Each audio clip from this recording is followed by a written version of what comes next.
Chapter 2274, Demon, Angel. Yunhe and the other women gradually broke through to the severing mundane tier. It could not be helped.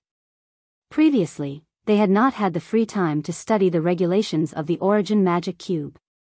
Furthermore, with such *** use of the Origin Magic Cube, they naturally could not be compared to Linghan. However, it was fine once they had advanced into the severing mundane tier. They could disguise themselves, and move freely in the foreign realm. At present, there was completely no difference between Linghan and any other person of the foreign realm. His forehead had a 6-petal lotus flower, with 5 leaves beneath it. This was the most direct sign of cultivation level for a foreign realm cultivator. 6 petals meant that he was in the severing mundane tier, and 5 leaves indicated that he had completed the 5th severance. Of course, the lotus flower could also be withdrawn, and there was no need to show it to others. After Yunhe and the other women advanced into the severing mundane tier, their rate of cultivation immediately sped up. The major tier was a barrier, especially when it was a switch from the regulations of the celestial realm to the regulations of the foreign realm. This was really, really difficult. But once they had crossed over, it would be a level road ahead of them. Of course, Lu Yutong and the other women were initially only at the first severance as well, and definitely could not be compared to Yunhe, the Empress, and bewitching Maiden Ro. Linghan decided to switch locations. The time acceleration effect of 10 times was really too low, and he was not short of cash. Previously, he had robbed countless celestial kings of all their wealth. At present, he only wanted to spend, and spend. He first understood a vague outline of the situation in the foreign realm, and then set off, heading to Fire Beacon City. It was a 5-star city, with time cultivation chambers that reached an efficiency as high as 500x time acceleration boost. As Linghan saw it, he had to recover his cultivation level to the Immortal Palace tier as soon as possible, no matter what. He purposely bought a carriage for transport. This trip to Fire Beacon City would take as long as 3 years, and that time could not be wasted. Furthermore, he had also spent a lot of money to build the carriage itself as a time cultivation chamber as well. Really, not even the slightest bit of time would be wasted. They exited the city, and headed north. Very soon, Linghan discovered that aside from the regulation of darkness, the foreign realm also had another type of regulations. Regulations of light. Light and darkness were opposites, and were incompatible with each other.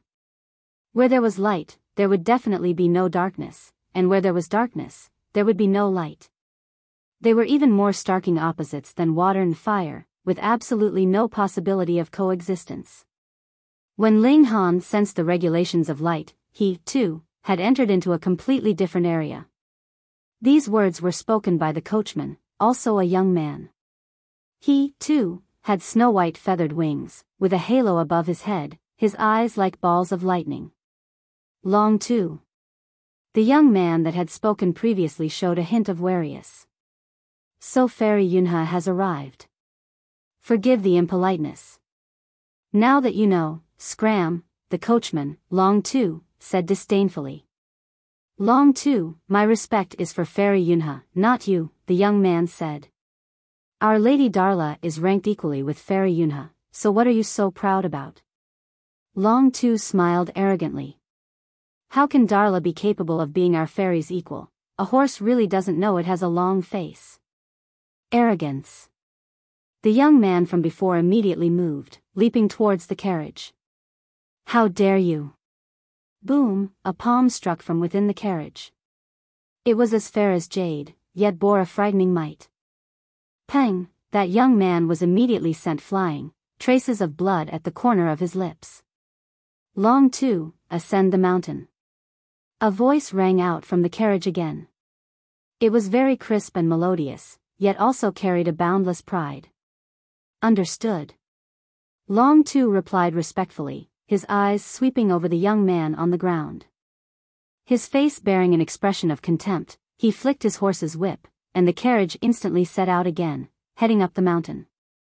That young man also got to his feet as he wiped away the traces of blood at the corner of his lips, an expression of malice on his face. When his eyes swept over, and spotted Ling Han, he couldn't help but show a furious expression, and shouted, "What are you looking at? Are you tired of living?" He was already angered, yet knew that there was absolutely no way he could get his vengeance on that fairy Yunhe. This made him even more pissed off, and he wanted to find someone to vent his anger. Ling Han smiled, and asked, "I am only a passerby, whom have I offended?" "Me." The young man moved, grabbing out at Ling Han. Wang, his fingers tuned into blades. This blow was definitely not for capturing Ling Han, but rather to kill him. Ling Han originally did not have any positive feelings for people of the foreign realm, and seeing how this man was so arrogant, his killing intent also blazed naturally. With a casual strike, Siwa, a sword light surged past, and Pu, the right arm of this man was severed. If it were not for the fact that he was presently a fugitive, Ling Han would not have restrained himself so much. He would have long since taken the youth's life. "Ah!" the young man screamed, his face filled with pain. At the same time, there was also disbelief in his expression. This average-looking young man in front of him actually had such great strength. Chapter 2275, 100 Fruits Tree. Ling Han stared at that young man, and said menacingly, "If you continue to pester me, I will kill you without mercy." That young man glared harshly at Ling Han, yet did not dare say anything else. He was no idiot, and naturally knew just how wide the gap was between himself and Ling Han. If he continued to act stubborn, and said some fierce lines, it would only be asking for his own humiliation. He simply turned and left, actually ascending the mountain first. He should be going off to sow discord. Ling Han thought for a while.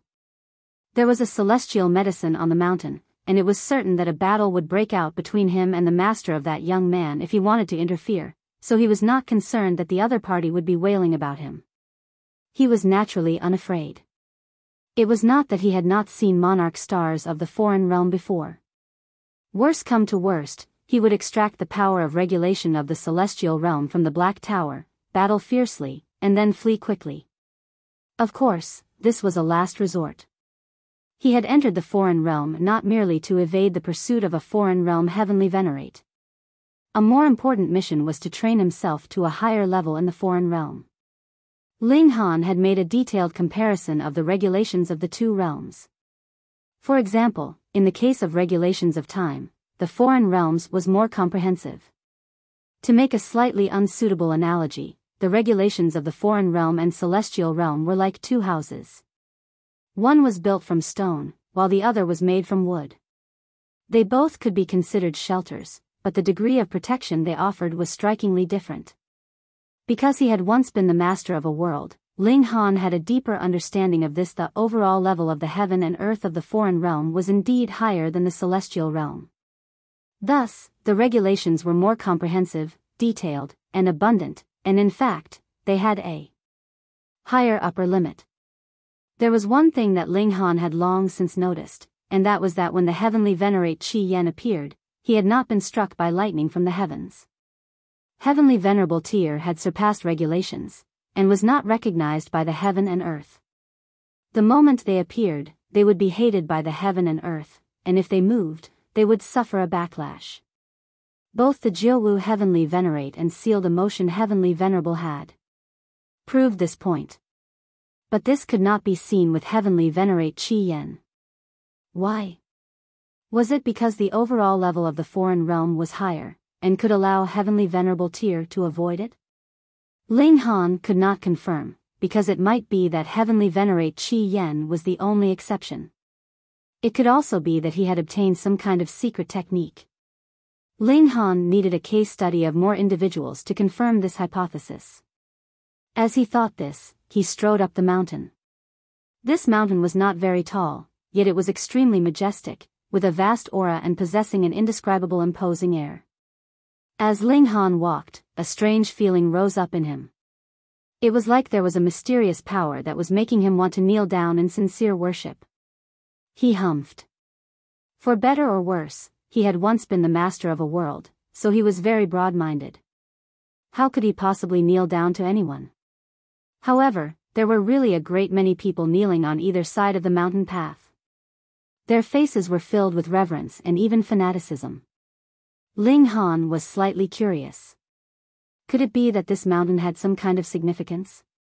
Unfortunately, the map that he had bought was too simple and crude. He could only find the names of great mountains and rivers. As for this mountain, it was too small, and hadn't even been drawn on the map. There were really many people that were kneeling along the way, but they were all 6 lotus without exception. In other words, they were cultivators of the severing mundane tier. There were both those of the demon race and angel race present, but the insect race and holy beasts appeared here as mounts, and their cultivation level also looked to be only 4th or 5th lotus. Ling Han understood now. Like the celestial realm, the dominant role in the cultivation world was still played by humans. Beast type could only cast off their image of a mount or ferocious beast after they had attained a very high cultivation level. There was very great pressure here.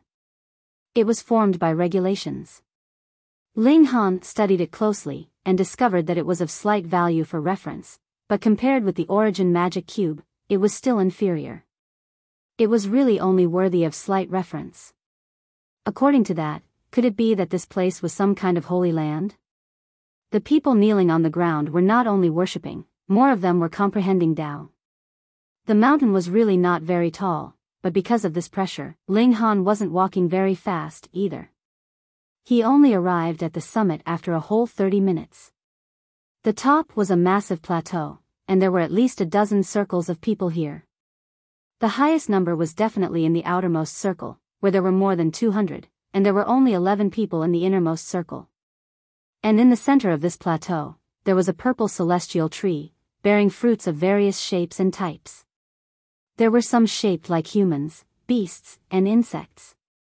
There was no fruit that looked the same as another. Ling Han counted, and there were a total of 108 fruits here. That adhered to the number of stars in the Big Dipper. As expected, celestial medicines did not just grow randomly. His eyes swept over, and saw that the carriage belonging to Fairy Yunhe that he had seen previously was stopped at a position below the summit, and Long Tu was presently seated at the outermost circle, staring intently at that celestial tree, as if he hoped that a fruit would drop from it. Why was he not harvesting it?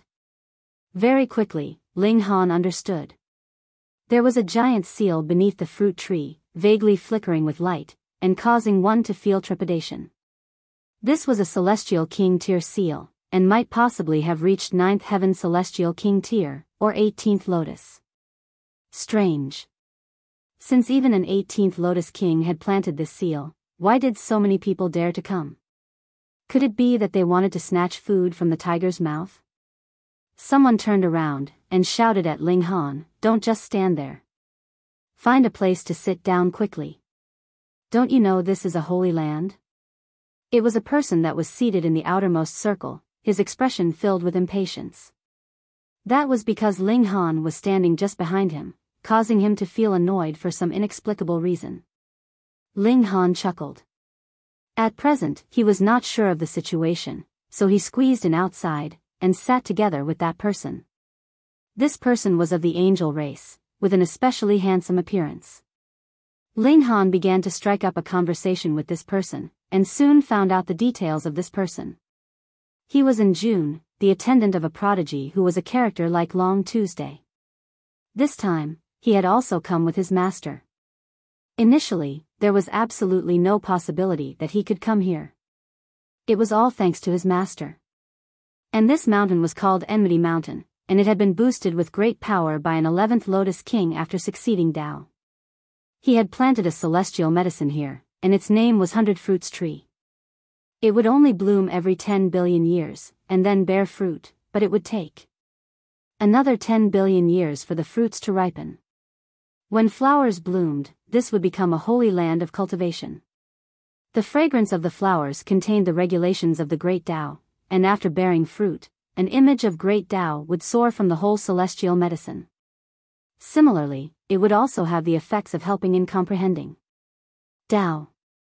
But the most precious entity was naturally still the fruits. consuming one would bring extremely great benefits. However, supreme regulations had been planted on the celestial medicine, and it could not be easily harvested. It was not that it could not be harvested, but rather harvesting it would be extremely difficult. This was the gift bestowed by that elite on future generations, and was also a test as well. If you wanted it, you could take it. That depended on your own abilities.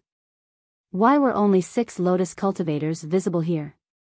That was because this 18th lotus elite had thus ruled. Only 6 lotus could ascend this mountain, and others would not be able to do so. Whether their cultivation level was higher or lower, they would not be allowed to join in on the excitement.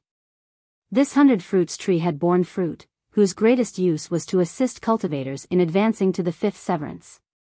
Of course, it would only be assistance, and did not mean absolute certainty of success. In fact, there was less than 1% that could succeed, but this was already very astonishing. At the very least, it allowed a sliver of hope. Ling Han was astounded. The foreign realm actually had something like that? It should be known that in the celestial realm, only heavenly Tao Jade had that kind of ability, but it could only be produced with an epoch's time. In comparison, the foreign realm was practically freakish. No wonder there were more monarch tears and monarch stars in the foreign realm. This was because this heaven earth was really too good, being practically filled with benefits. Chapter 2276, Di Fei. Ling Han's heart throbbed. Lu Yutong and the others were not monarch tears, and originally would definitely not be able to achieve the 5th severance, but if they obtained the celestial fruits of the 100 fruits tree, there was a sliver of possibility that they could break through. Though there was only a sliver, it was still worth a try. However, it was still not time for the fruits to ripen yet. Everyone was just waiting, and as the fruit ripened, they could comprehend the profound secrets of the evolution of the heaven and earth from within them, which was similarly extremely beneficial. Thus, minor characters like Long Tu had also followed suit in ascending the mountain, sitting at the sidelines to study it. Comment. Ling Han sat at one side, filled with enthusiasm. He did not have the women come out, because their grasp of foreign realm regulations was still weaker, and it was not certain that they would be able to deceive 6 lotus. Thus, it was better that they continued to stay inside the Black Tower. He asked that young man how the fruits of the 100 fruits tree could be retrieved. You? That person looked completely disdainful. Just save it. The fact that we are allowed to come is already extremely great luck, so don't have any extravagant hopes. He blabbered on and on, lecturing Ling Han first. However, he then spoke of the method to retrieve the fruits, and that was to channel their power of regulation to stimulate the fruit. Because there were 108 fruits, every fruit contained unique regulations. If there was resonance, it could then be retrieved. However, the difficulty lay in this resonance. Why could everyone have a sliver of hope of breaking through to the 5th severance just with a fruit? That was because the 108 fruits corresponded to different Tao, and they weren't suitable for everyone. Ling Han stared at the 100 fruits tree. Under his focused stare, he could only see slivers of celestial qi soaring from the fruits, developing into various shapes and forms, and elaborating on the true meaning of the great Tao. He studied it, and discovered this was actually quite useful, allowing him to have a deeper understanding of the foreign realm's regulations. There is really no end to learning, he thought. I thought that I had fused the regulations of the 2 realms, and my grasp of regulations had already reached an absolutely detailed and precise extent, yet I have new discoveries every time. Looks like one really cannot become proud. As time passed, these fruits became more and more amazing. It was as if they had departed from the original shape of fruits, and had really assumed the shapes of various beasts and humans. They flew and roared as they channeled the various techniques through the ages. Right at this moment, the sound of hoofbeats was heard. Everyone turned to look, and as expected, a luxurious carriage was indeed rapidly approaching. Anyone that could manage to steer their carriage here definitely had a powerful background. Otherwise, their transport would not have been able to sustain this kind of pressure at all. The coachman was an astonishingly tall man, a member of the demon race, and the steed was a divine bull. This was an extremely strange matchup. How could a holy beast possibly be involved with a member of the demon race? Look at that sign. Someone suddenly pointed at an emblem on the carriage. It was a sun, dazzling with endless brilliance. Di Fei, everyone exclaimed simultaneously, their faces showing reverence. What is he here for? That's right. He is already a 5-leaf monarch tier. The 100 fruits tree is not of much use to him, and he is still here to join in on the excitement? Hush, Di Fei is incredible.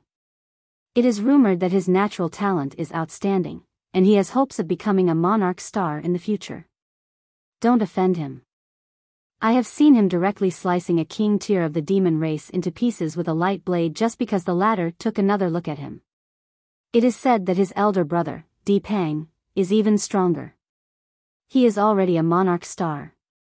To have 2 monarch tiers from a single clan, that is too extraordinary. The coachman of his carriage is also a king tier of the demon race, who was subdued by Di Fei. Humph, is this meant to provoke our demon race?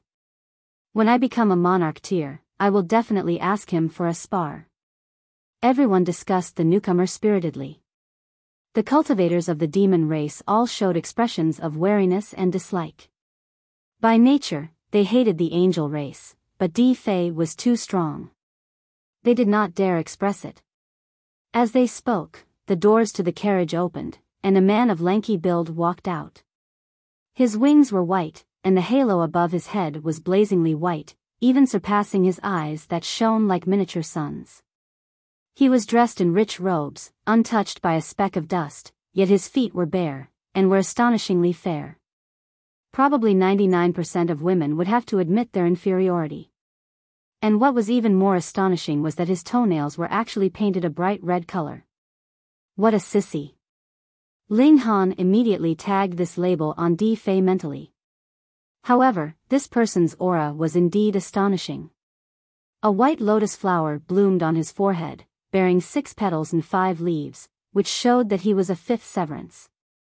Di Fei's eyes swept over, and stopped on a woman of the angel race. Instantly, his eyes lit up as he exclaimed, "Fairy Yunhe." He leaped off his carriage, and walked forwards. Fuck off. People were seated in all these circles, and he was not flying over their heads, but rather kicked them directly. Pang, when his words fell, he had sent 3 people who had been blocking his path flying, and the 3 of them spurted blood like mad while they were still in midair. When they landed on the ground, they were already exhaling more than they were inhaling. 5th severance. This was when a monarch tier had the most serious suppression on others in the severing mundane tier. Just like when a dividing soul tier faced a severing mundane tier, it was absolute invincibility. Thus, a mere 2nd severance or 3rd severance would naturally be sent flying with a kick from him. Everyone was furious, especially the masters of those 3 coachmen.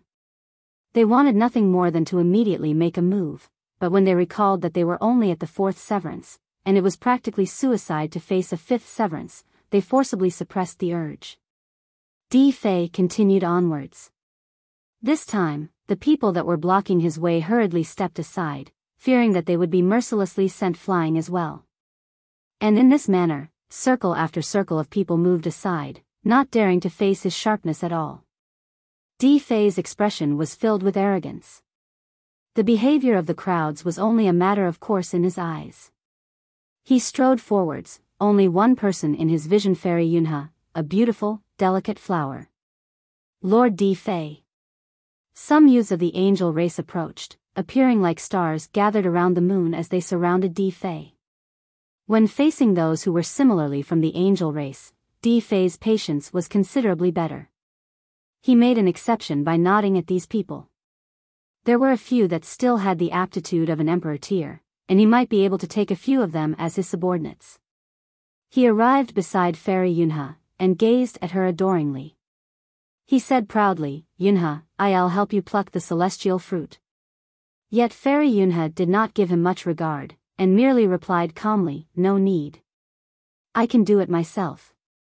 Though Di Fei had been rebuffed, he did not show any signs of impatience, and continued, I naturally know you can, but don't you also want to pluck one for your younger brother? Fairy Yunhe's aura couldn't help but weaken. She had enough certainty that she could stimulate a celestial fruit, but she had limited energy, after all. She merely cultivated one type of regulations. Thus, she would also only be capable of stimulating a single celestial fruit. Wanting to pluck a second fruit was practically impossible. Yet she doted extremely on her younger brother, and wanted to get a great future for her younger brother as well. Thus, she appeared hesitant now, her rejection no longer so firm. Since Lord Di Fei is showing such great kindness, it would be better for you to agree, Fairy Yunhe. That's right. Lord Di Fei has purposely made this trip. His true nature and true love is absolutely sincere and genuine. Those around them began to persuade her. Though some people were saying this, they showed signs of envy. That was because Fairy Yunhe was truly captivatingly beautiful. Chapter 2277, Depressed. The appearance of the angel race was very close when compared to the people of the celestial realm. The only difference was that they had a pair of wings and a halo above their heads, and their eyes were also extremely bright.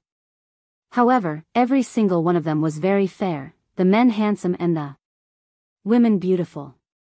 Fairy Yunhe was one of the more well-known ones at that. Whether it was judging via the aesthetics of the angel race or a member of the celestial realm, she was a rarely seen beauty. More importantly, this beauty also possessed astonishing natural talent for cultivation, which naturally caused men to scramble madly over her. Then I will have to thank Brother D. Fairy Yunhe nodded. She could not refuse this favor, but she had immediately made her decision internally. She would repay him with valuable gifts, and immediately return this kindness. Di Fei's expression was arrogant. He had already been in the fifth severance for a great many years.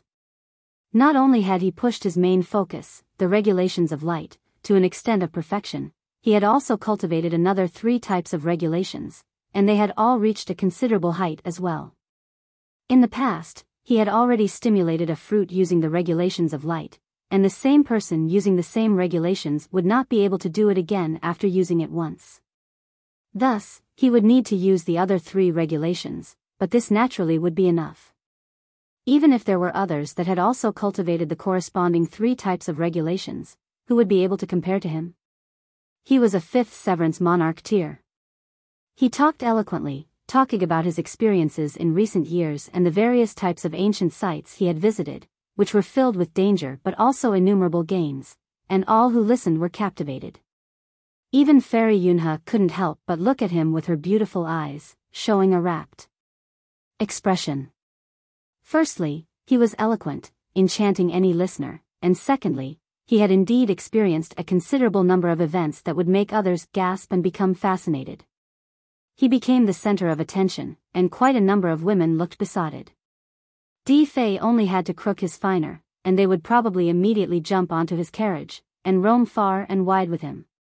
These women were from the angel race, and that was one thing, but more importantly, there were a few females of the demon race that were also looking captivated, their eyes bright and intelligent, wanting nothing more than to jump into his arms, and causing the men of both races to go mad with jealousy.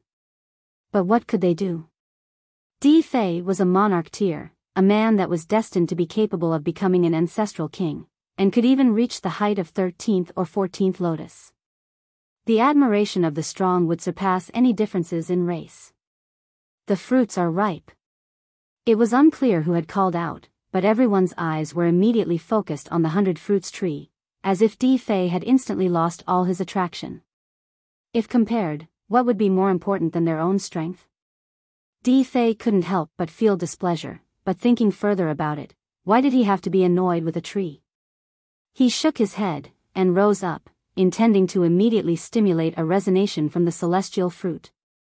After all, there were still a great many emperor tiers here, and they were also qualified to stimulate the celestial fruits. If he was too late, the fruit would definitely be snatched. He had only grasped 3 additional regulations. Di Fei channeled the regulation, beginning to stimulate a celestial fruit. In just a short while, he had locked down a celestial fruit. That was a fire element fruit, and was reacting slightly under his power of regulation. Immediately, he tried his best, pouring the entirety of his spirit over. Wang, wang, wang. This fruit trembled slightly. It was shaped like a blazing flame, appearing both beautiful and dangerous.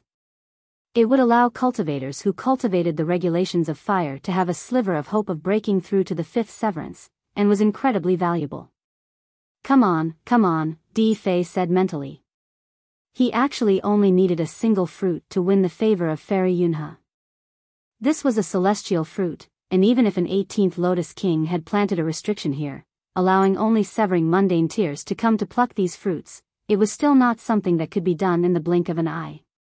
He continuously channeled the regulation, causing the resonance between the two to become stronger and stronger. He couldn't help but look complacent. When he had been in the fourth severance, he had spent 3 days and nights to finally manage to stimulate a celestial fruit, but now he only needed around 2 hours to be able to do the same thing. This speed had increased by who knew how many times over. When 2 hours had passed, that fire element celestial fruit trembled violently, as if it was about to fly off its branch, and lunged towards him. Di Fei smiled slightly. He was close to succeeding. Pooh! The celestial fruit trembled lightly, and suddenly left the branch, shooting outwards. Yet Di Fei's expression changed suddenly because this celestial fruit was actually not flying towards him, but rather in a different direction. Impossible. He was inexplicably stunned because it was in the last instant that he had also uncovered that another surge of willpower was invading, and had easily stimulated the celestial fruit, causing the celestial fruit to escape his grasp. This feeling was really very terrible. It was like he had courted a woman for a very long time, and just when it looked like they could finally have S**X, another man suddenly charged out and stole the woman instead. Di Fei's eyes followed the course of flight of the celestial fruits, and when his eyes spotted a person, he almost spluttered. That was because that person's hands actually held a pile of celestial fruits, a pile. Was this a fuck monster? Even an emperor tier could only stimulate a single celestial fruit, and this was actually a fuck pile. There were at least a few dozen fruits. How did you do that? It was not just him. There were a great many others that were looking at Ling Han like they were looking at a monster. However, the latter had been too focused on stimulating the celestial fruit, and so had not noticed how the others looked like. It was just 2 hours, and this guy had actually stimulated dozens of celestial fruits. What kind of terrifying speed was this? No wonder the other party only had to divert his attention slightly, and managed to snatch the celestial fruit that Di Fei had been communicating with for a very long time. Di Fei gritted his teeth, and suppressed the urge to make a move. Instead, he continued to communicate with a second celestial fruit. As he saw it, Ling Han had plucked so many celestial fruits, so he should have exhausted all the regulations that he had grasped. He attempted to stimulate the resonance, and a celestial fruit responded very soon, soothing his unease. He had really feared that the fruits that corresponded to the 3 types of regulations he had grasped would already have been taken by others. However, the tragedy repeated. A forceful divine sense swept over, and the fruit that he had been communicating with instantly departed from its branch. Di Fei did not even have to turn his head. Just looking at the course of flight of this fruit, he could be sure that it had surely been that person. Damn it. Damn it. Damn it. What fruit can't you pick? Why must you contend with me? Moreover, you have already plucked so many, so why are you still so greedy? He immediately wanted to make a move, but recalling that he still had another regulation that he had not channeled, he suppressed his fury. Instead, he channeled his last regulation, and then he immediately discovered that there was no fruit that resonated with him. The 100 fruits tree had 108 fruits that corresponded to 108 different regulations of the Great Tao, but in truth, the total was not such a great number. Furthermore, many of them were split out from a main branch of Great Tao, such as the regulations of fire that had split out into 9 Tao, and totaled 9 fruits. The regulations everyone cultivated would ultimately have an affinity with one fruit, and whether one could stimulate it or otherwise would have to depend on the extent of affinity and on the depth of their grasp of the regulations. This time, Di Fei had not stimulated any fruit, which meant one thing, and that was the fruits that corresponded to his regulations had already been completely harvested. Only one person could have done it so quickly: Ling Han. You've gone too far. Di Fei suddenly stood, and shouted loudly at Ling Han, hand over all the fruits, and scram off the mountain. That's right, hand them over. The others called out as well. If Ling Han alone got close to 60 fruits, then what would be left for them?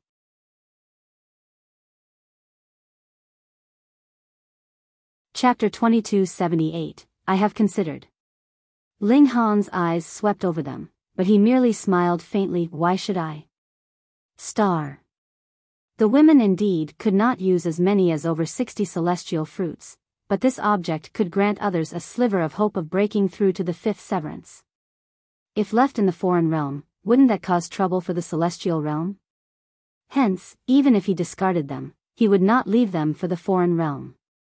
Moreover, eating one would only give a sliver of hope, so wouldn't eating a few more mean an even higher chance? To say nothing of over 60 fruits, even if all 108 fruits were given to him, Ling Han would not complain. If you don't, you die. Di Fei declared harshly, the white lotus flower on his forehead glowing, appearing both sacred and dazzling. The angel race and demon race were not on good terms in the first place. If there had been a shared target, they would have long since battled to death, but if it was contending over profit, they would still be battering each other. Die, the others called out as well. It was not just the angel race, but also the demon race that was calling out. When on the issue of profit, whatever race or justice was all superficial.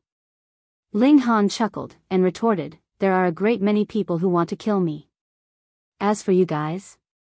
Hee, you are too far off. These words were really not any kind of exaggeration.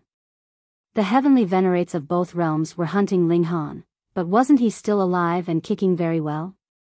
Furthermore, he would become stronger and stronger, and then would become a heavenly venerate in the future, or even surpass the heavenly venerable tier, and beat down on the sealed emotion heavenly venerable and the others. Di Fei naturally would not believe it. The fact that Ling Han managed to come here meant that the other was only a severing mundane tier, then there was absolutely no way Di Fei himself, a fifth severance monarch tier, would not be the other party's match. To say the least, even if the other man was also a fifth severance monarch tier, Di Fei was certain that he himself would still be slightly superior. You are courting death. Di Fei moved aggressively, and an incredibly bright, extremely dazzling light surged out, turning into a sword that sliced out at Ling Han. Though Ling Han had already had some exchanges with the cultivators of the foreign realm, he had only touched the regulation of darkness. Thus, seeing this monarch tier of the angel race, he couldn't help but feel some interest. He wanted to see just how amazing this regulation of light was. Hence, he did not use any kind of power, and carelessly moved to play around with Di Fei. At present, Ling Han was really too strong. Though the overall level of the celestial realm was inferior to the foreign realms, it still had its value. Its regulations still contained what the regulations of the foreign realm did not. To complete both was the wisest option. If Ling Han returned to the immortal palace tier, he would no longer be a monarch star, but rather an existence that had surpassed a monarch star, and could be called something like monarch moon, monarch sun, or something like that. Anyways, he would be all-powerful, so he would be beyond awesome. Di Fei burst out with celestial might, channeling the regulations of light. It was as if he had become a war god of light, completely beating down on Ling Han. His expression was filled with arrogance. As expected, he was the strongest monarch tier. There was absolutely no way that Ling Han could be his match. However, for some unknown reason, the latter was incredibly strange, and had actually grasped innumerable regulations, plucking as many as over 60 celestial fruits. Yet as time passed, Di Fei was slightly anxious because no matter how big his advantage was, he could not suppress Ling Han and obtain victory at all. Why is this guy so tough? Di Fei thought, but surmised that Ling Han should also be a monarch tier, so it was logical that he had not immediately defeated him. Others were also stunned. They had not imagined that Ling Han was so strong, and was actually also a monarch tier as well. Furthermore, the young man that had guided Ling Han previously was also gaping with shock. And to think he had actually told Ling Han not to have any extravagant hopes. He had not thought that the latter would be this powerful. Great blade of light, killing all evils. Di Fei roared loudly, suddenly brandishing a precious blade. It was blazing white, as if it was formed from pure light, and was extremely amazing. Brandishing the sword, he slashed out at Ling Han. Xiao, light burst, causing people to become blind even when they had their eyes open. A strange feeling rose up in Ling Han. It was like innumerable beautiful celestial maidens were waving him over, as if he would willingly surrender to death, and from then onwards, he could soar into a plane of nirvana, where there would be no more worries. There would be no more battles, and only pleasure. Immediately, his eyes snapped open, bursting with an astonishing chill. This regulation of light had the effect of enchantment. The light of the blade descended, yet Ling Han grabbed it with a single stroke. With a slight tremor, he had immediately snatched the sword of light. He discovered that this material was extremely unique. It actually had no solid form, but rather was fused from pure regulations. A unique method of tool refinement, Ling Han thought. He raised his head, and saw those around him were all gaping, their mouths so wide that they could fit an egg. The others were naturally astounded. Is there anyone like you? Just now, you looked like you were outmatched, but with just a careless grab, you even plucked the weapon of your opponent. Can't you see that Di Fei is looking absolutely stunned now? Ling Han chuckled, and said, sorry for scaring everyone. Those who said you wanted to kill me, take one step forward. It's time for accounting. Shua, at least 90% of them all simultaneously took a step back, and a few people whose reaction was slightly slower immediately stood out. No, not me. One of them saw this, and rapidly shook his head, defending himself as he pointed at himself. The others were much smarter, and hurriedly stepped back. Di Fei suppressed his fury, and said, sell one of your fruits to me. Name your price. He had agreed to produce a celestial fruit for Fairy Yunhe, yet now it was definite that he was unable to pluck it himself, so he could only choose to buy it from Ling Han. Others would definitely be unwilling to sell as they only had one. Ling Han was shocked, and asked, weren't you planning to kill me? Di Fei avoided the question. If he could kill Ling Han, he naturally would not be wasting words, but who asked that he could not? He humphed, and repeated, name your price. Ling Han shook his head, and said, I have a better idea. Why don't I kill you? Wouldn't everything you possess all belong to me then? Haha. Di Fei laughed arrogantly. Who was he? A monarch tier, and his elder brother was a monarch star, someone destined to become an 18th Lotus Supreme elite. Who would dare to kill him? Wu. His laughter silenced abruptly because his neck was already gripped by Ling Han, and he was lifted off his feet.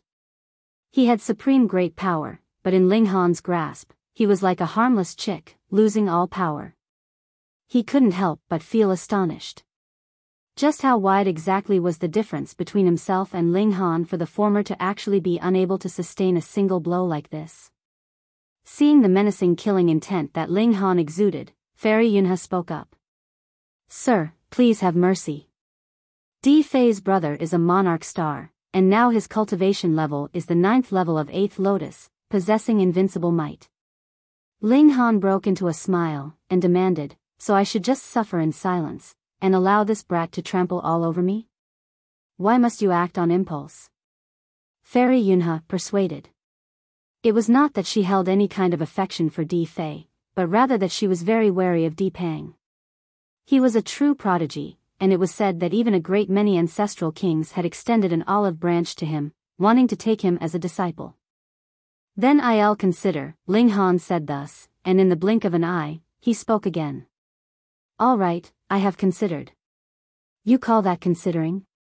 Fairy Yunhe couldn't help but feel torn between laughter and tears, feeling that though this person was of the demon race, he did not have a sliver of the malice of the demon race, but was closer to being a shameless ruffian.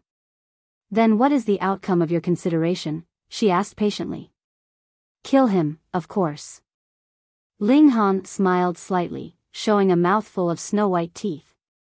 With a twist of his right hand, Pa Di Fei's neck was broken, and all life was immediately wiped from him. Now, the world is finally silent. He efficiently found the spatial god tool on Di Fei, then casually tossed him aside. Turning to look at the masses. What do you guys think?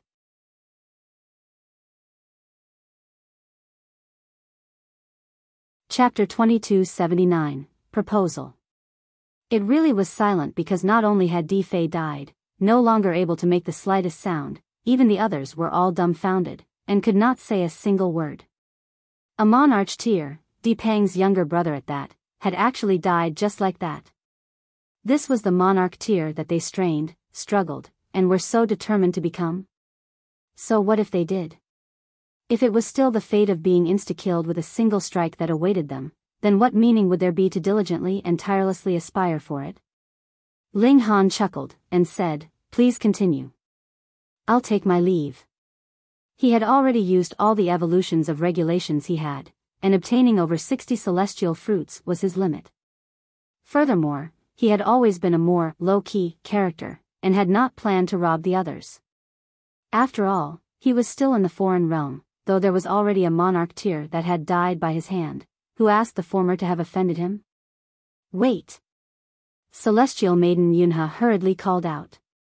Bearing a dazzling smile, it was as if she had completely forgotten about the matter of Di Fei. Could you sell me a celestial fruit? No. Ling Han answered very decisively. Celestial Maiden Yunhe was slightly suffocated. Not only did she have astonishing natural talent in cultivation, she was also an outstanding beauty herself. With Ling Han refusing her so decisively and resolutely, she felt irritated, and gained an urge to bite Ling Han. Forcing out a smile, she said, Sir, I can give you a referral to enroll into the 100 Battles Academy. With your natural talent, you would definitely be able to stand out in a short period of time, and become a dazzling star that has newly risen. How about it? Though the 100 Battles Academy was established only by a 10th Lotus ancestral king, it is linked in countless ways to various ancestral kings behind the scenes. It is not impossible to become the disciple of a 17th Lotus, or even an 18th Lotus ancestral king in future. Ling Han's first reaction was to refuse, of course. His grasp of the regulations of the foreign realm was still extremely weak, and his disguise could only be effective on severing mundane tiers. If a celestial king really set eyes on him, he would definitely be exposed. However, on second thought, celestial king tier forces would definitely have stronger time cultivation chambers. Furthermore, a heavenly venerate was presently looking for him, and he could just boldly hide in an academy, and who knew, the effects of his disguise could be even better. Of course, before this, he definitely had to successfully modify the heaven-deceiving technique so that it could also be effective in the foreign realm.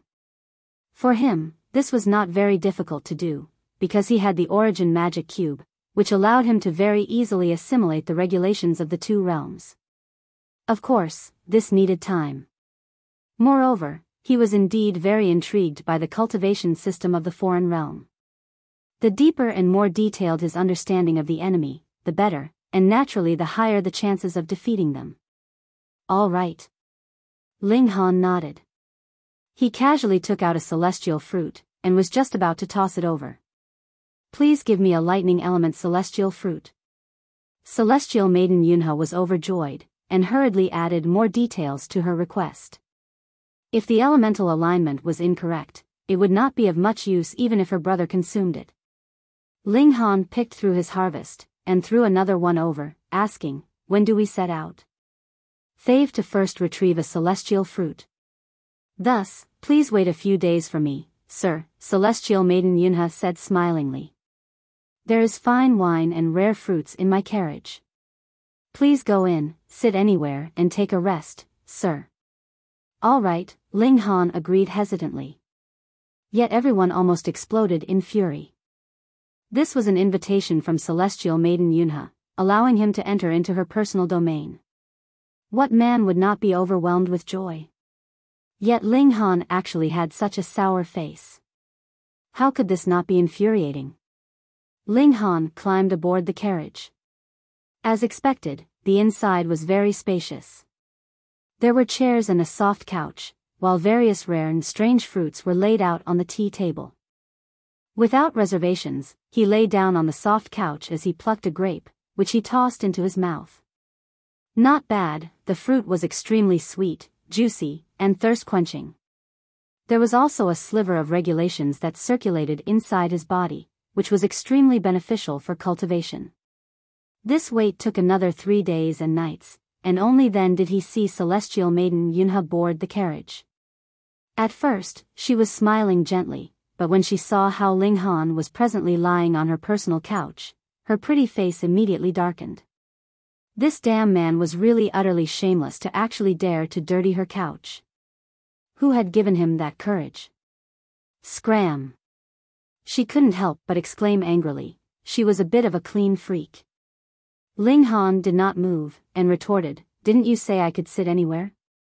Then you should have some minimal self-awareness, at least. Could you just simply sit or lie on the personal couch of a lady? Don't you think this is rather ungentlemanly? Celestial maiden Yunhe asked, trying her best to calm down, and speaking reason with Ling Han. Ling Han laughed and said, with such a genial invitation from the celestial maiden, if I acted reserved with you, wouldn't that be a rebuff to you? As he spoke, he grabbed an apple, and bit crisply into it. Celestial maiden Yunhe gritted her teeth in fury. This guy was really a ruffian, and was extremely thick-skinned as well. This kind of person was the hardest to deal with. She ignored Ling Han, and sat on the chair at the side, calling out loudly, set out. Long Tu, who was outside, shivered, and hurriedly obeyed. With him raising the whip to urge the horse, the steed immediately galloped onwards. Ling Han spoke no further. He had not spent the last 3 days idly. Instead, he was refining the heaven-deceiving technique, but he still needed a little more time to succeed. He did not speak any more nonsense with celestial maiden Yunhe, but rather focused completely on studying the heaven-deceiving technique. The carriage was slightly swaying, but it caused no effect at all. Ling Han just simply sat quietly by himself, just like an old monk. Celestial maiden Yunhe looked at him, feeling more and more discomfort in her heart. She naturally had no shortage of quarters. In fact, there were so many that she was no longer concerned, but when she saw how a man ignored her completely, an intense fury rose up in her heart. This man. Why didn't he just die? In the blink of an eye, 3 months had passed, and the carriage finally stopped swaying, arriving at an old town. This was not the location of celestial maiden Yunhe's clan, but rather a neutral zone, where there was neither any regulation of darkness nor any regulations of light, so no harm would be caused to Ling Han. She had Ling Han stay here for the moment, while she would continue her journey onwards to her clan. When she handed a celestial fruit to her younger brother, and she herself had broken through to the 5th severance, she would come back and find Ling Han, and they would head towards the 100 Battles Academy together. Ling Han had no disagreement. He found a place, and settled down there while continuing to use the local time cultivation chamber to complete the heaven-deceiving technique as quickly as possible. He asked Small Tower, I still have a large amount of star stones from the celestial realm with me. Can you recharge using them? Small Tower shook its head. No. The power I need has already surpassed the range of 9th heaven. However, this can be used on the reincarnation tree. The level of heavenly venerable tier was too high, surpassing regulations itself. Thus, the star stones could not be of any help to Small Tower, but the reincarnation tree was still in the category of normal, and the star stones could still be effective on it. Why hadn't you said so earlier? Ling Han almost jumped in fury. What was needed the most to modify the heaven-deceiving technique was time for comprehension, and it was precisely what the reincarnation tree could help him with. Furthermore, the women also needed the reincarnation tree for cultivation. You haven't asked, either, Small Tower said, but followed up with an explanation. My power is limited. It is best for me to constantly stay dormant. As expected of a proud demon tower that liked to speak tough. It was clearly something that could have been resolved if it had taken the initiative to just explain, yet it still wanted to irritate Ling Han. Ling Han, on the other hand, very much wanted to see the karmic life heavenly venerable. Just what kind of person was he that he could actually create such a precious tool like Small Tower? And there was also the law. It must have had some very profound relations with the karmic life heavenly venerable. Based on these two aspects, the karmic life heavenly venerable probably was not a serious person either. TL first boost the grade of the divine demon sword.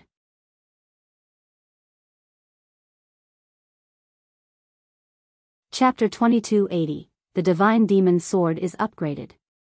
When Ling Han had been in the celestial realm, he had killed over 100 foreign realm celestial kings through trickery in one fell swoop, obtaining astonishingly great military merits, and he had also redeemed uncountable godly metal from the heavens, which would be sufficient to push the devouring metal to the level of divine metal. Previously, when he had fled into the foreign realm, he had not managed to pay attention to the divine demon sword. Furthermore, it had not been very urgent either, and now that he had found some time, he finally recalled that it was time to upgrade this divine sword to the grade that it should have. Because there was really too much godly metal piled together, it was even larger than a planet. Thus, Ling Han was boosting the divine demon sword inside the Black Tower. Otherwise, if he had taken out so much godly metal, he really would have had to abandon this neutral zone as well. Even if the devouring ability of the divine demon sword was astonishing, it was still after 10 days' time that it finally advanced to 9 stars. Then, another 20 days later, it was at the level of pseudo-divine metal. After reaching this stage, the divine demon sword was already close to satiation.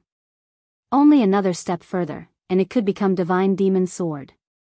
However, Ling Han fed this sword another 3 days, but this guy was not willing to consume any further. There was clearly still a considerable amount of godly metal left. Ling Han paused for a moment, and suddenly it came to him. Could it be that the divine demon sword could only completely break through in a true heaven and earth? He exited the Black Tower, and the divine demon sword instantly shone with majestic light. Multiple seals flickered on the blade, possessing an indescribable might. Boom, dark clouds immediately rolled out in the skies as lightning flashed closely together. The heavenly tribulation was coming, but its target this time was not Ling Han, but rather the sword in his hands. Ling Han laughed loudly, his figure flying into the air, and leaving this town behind, and arrived at the isolated outskirts. Quang, the first bolt of lightning had already descended, incredibly accurately striking onto the divine demon sword. Ling Han raised the sword to greet the lightning bolt. With a swipe of the sword, this bolt of lightning was instantly slashed into half. However, Ling Han was also completely numb from electrocution, even if he had just been scraped a bit. The divine demon sword was going to be promoted to become a celestial tool, so the divine punishment it endured was also at the celestial king tier. This was a power that Ling Han was far from being capable of matching. Gods! Ling Han thought. This heavenly tribulation was too frightening. Merely a single wave of the aftermath, and he was in such a great pain. The upcoming might of the heavenly tribulation would be further increased gradually. How was he supposed to hold up to it? Right at this moment, the divine demon sword trembled slightly, suddenly leaving Ling Han's hands. Shoo! It shot straight into the air. It had actually taken the initiative to face the heavenly tribulation head-on. Ling Han thought for a while. Unless he used the Black Tower, there was no way he could interfere. If that was the case, then forget it. This was a threshold that the divine demon sword had to breach. If it could not succeed, it would not be qualified to become divine metal. Boom, boom, boom. The heavenly tribulation threw down bolt after bolt of lightning, and crack after crack also appeared on the divine demon sword, as if it was no longer able to endure. You can do it, Ling Han thought. The divine demon sword had been by his side for so many years, and his martial intent was contained within. Though it was presently still very weak, it had inherited Ling Han's conviction, never give up, and never talk of retreat. The battle prowess of the divine demon sword itself was completely insufficient to match the heavenly tribulation. It was being tempered by the lightning. It was all up to it whether it would be shattered to bits or complete the leap in quality, and become divine metal. The heavenly tribulation of the foreign realm was even fiercer.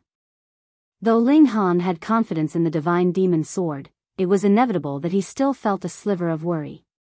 Xiao, a figure shot over and arrived. It was a handsome young man, a member of the angel race. His snow-white wings were incredibly pure and holy, and he bore long locks of dazzling gold, looking handsome to the point of arousing the jealousy of others.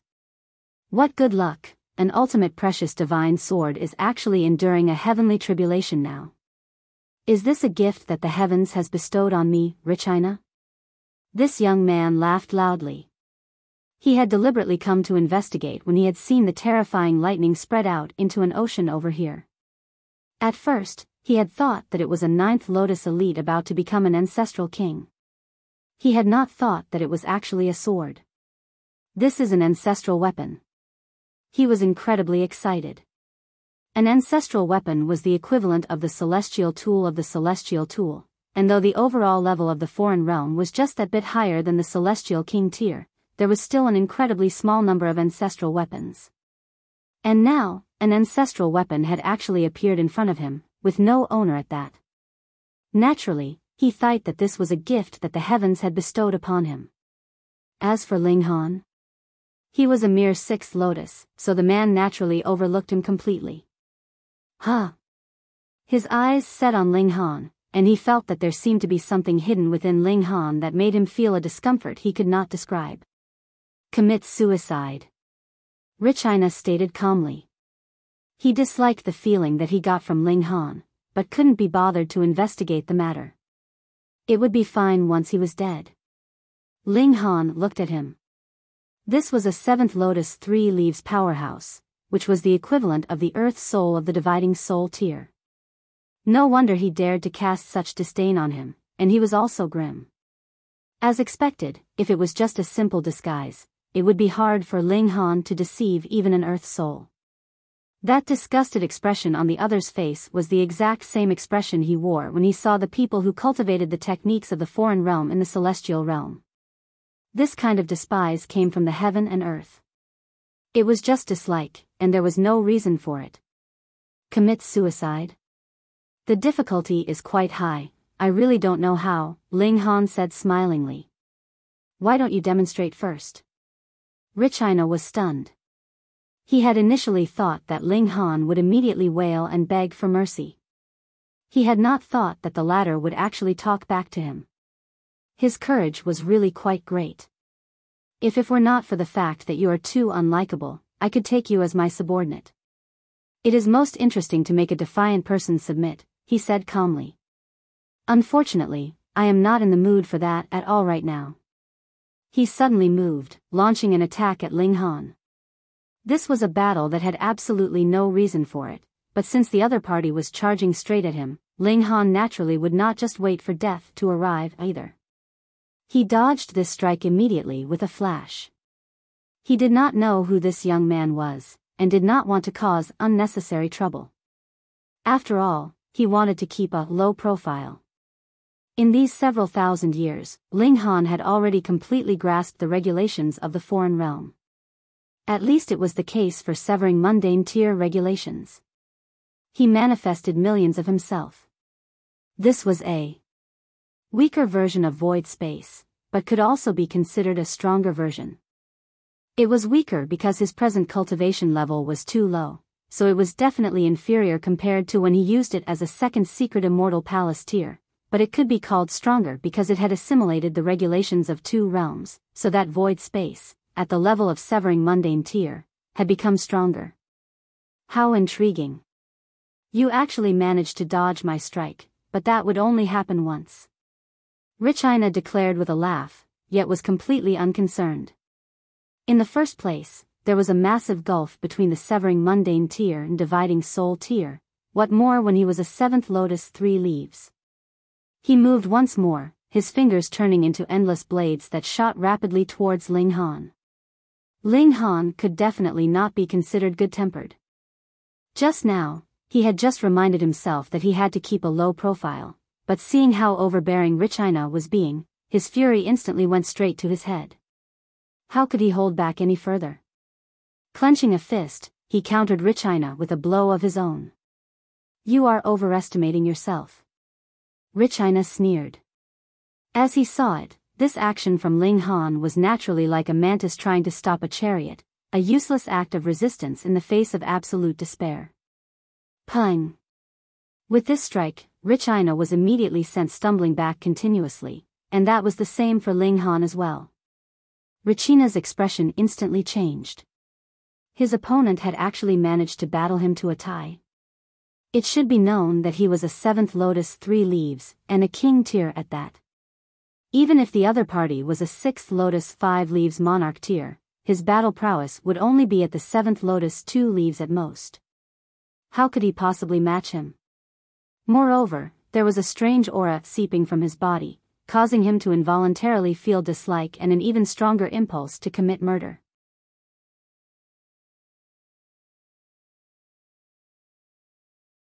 Chapter 2281, Another Scroll. You must possess some kind of precious treasure. Richina set his eyes on Ling Han. Otherwise, there is no way that a 6th Lotus 5 leaves can match me.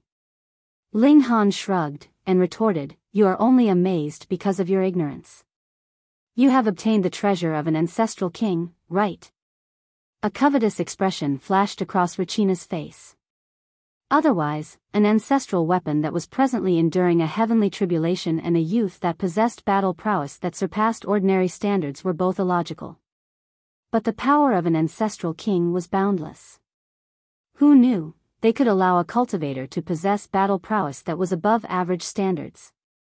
All this is mine. Richina charged over.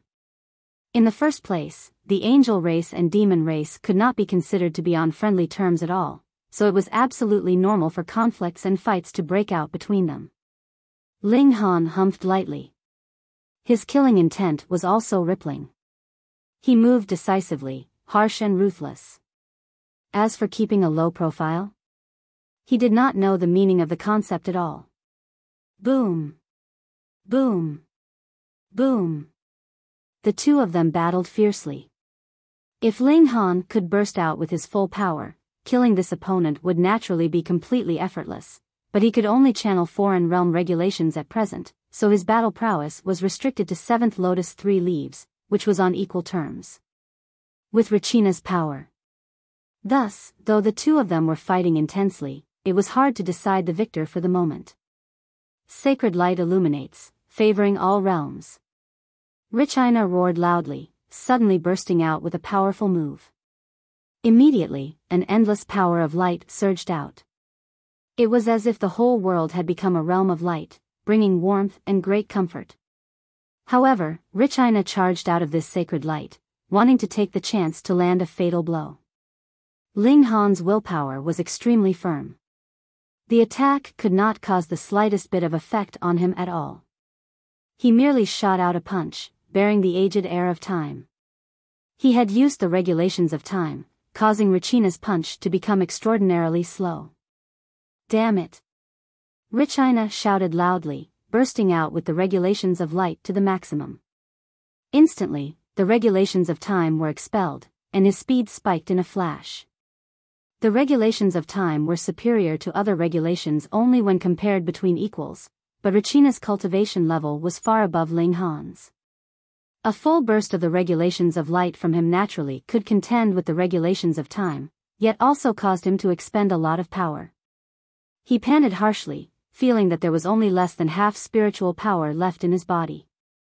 If this went on, he would be in danger of expending all power. This was too frightening. A mere 6th Lotus cultivator had actually worn out a 7th Lotus cultivator completely? He did not dare to attack rashly any longer, but rather chose to focus on defending, saving on power as he waited for the divine demon sword to finish enduring the heavenly tribulation. As long as he could snatch this ancestral weapon, wouldn't killing Ling Han be merely child's play? This was a viable strategy. No matter how freakish Ling Han was, there was still a major tears difference between them, so Ling Han could only restrain Richina, yet could not cause him any severe injury. If this scene was witnessed by others, they would all definitively be extremely stunned. This had definitely broken the ironclad rules of the cultivation world. After about a day, the thunderclouds in the skies suddenly withdrew. Wang, the divine demon sword burst out with extraordinary light, more and more cracks appearing on the blade. Suddenly, it shattered, countless bits of metal falling down. Then, a new sword was seen, pointing straight at the skies, as if it was capable of easily ripping a hole into the dome of heaven. The divine demon sword's upgrade was complete, it was now a celestial tool. Ha ha ha ha. Richina laughed loudly, and suddenly flew up, grabbing out at the divine demon sword.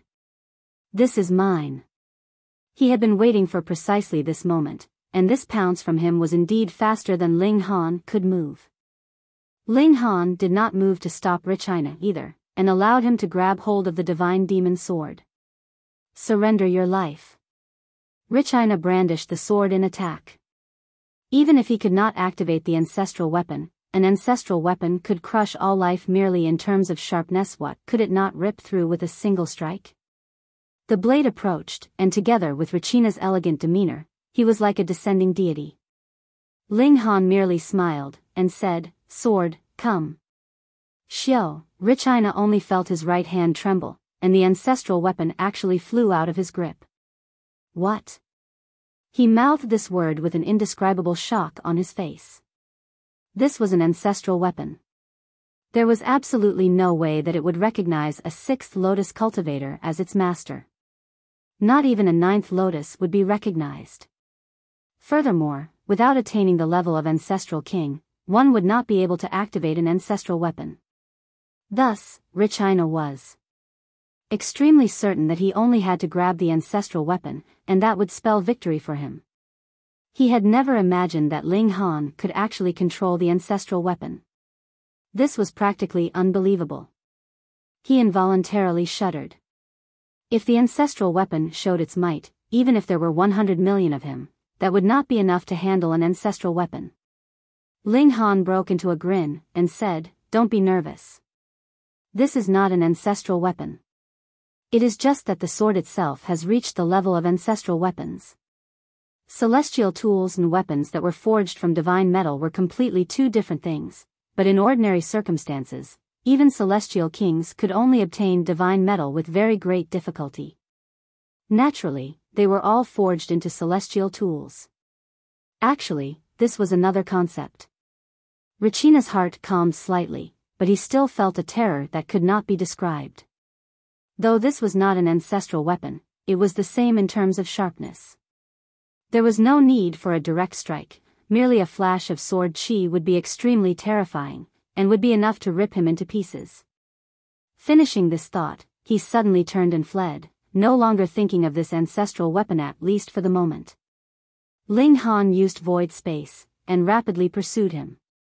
Laughing, he said, "We haven't played enough, so why are you leaving in such a hurry?" Richina did not answer, and merely ran swiftly, yet his speed could not be compared to Ling Han's, and he was very quickly caught up with. A cold light shot towards him, causing all his hair to stand on ends. He hurriedly turned around, and countered with a punch. Spiritual power condensed into regulations, turning into a divine fist of light that shot out at Ling Han. He did not ask to wound his enemy, and only hoped that this blow could delay Ling Han for a while so he could have some time to flee. Shua, the sword chi shot out from the divine demon sword surged past, and that divine fist of light was immediately divided into two. The sword chi did not slow in the slightest, continuing to slice onwards. With a pu, Richina was already slashed in two, and died a quick death. Ling Han was also dumbfounded. It should be known that there was actually not much difference in strength between himself and Richina, but with just the addition of a sword, he now had the ability to insta-kill the latter. But upon further thought, it was logical.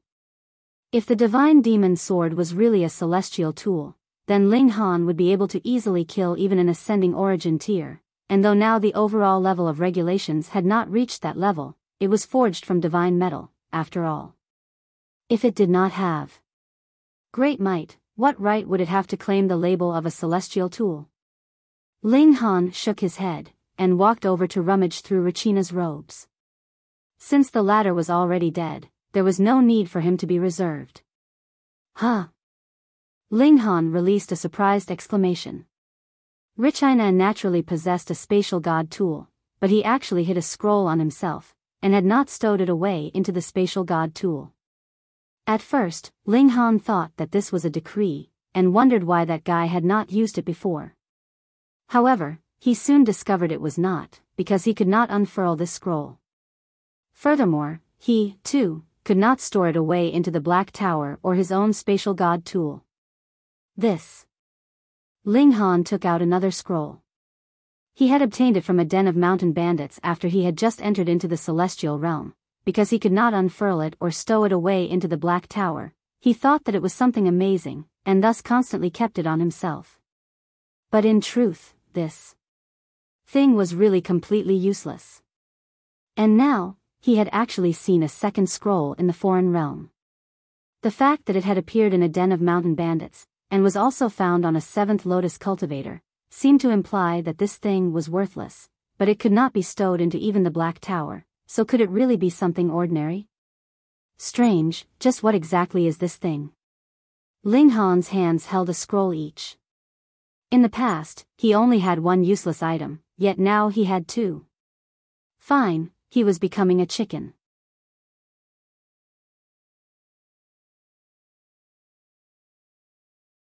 Chapter 2282, Ba.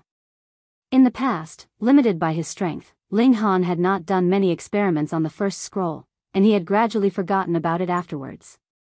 Now that he had set eyes on it once more, his curiosity could no longer be restrained.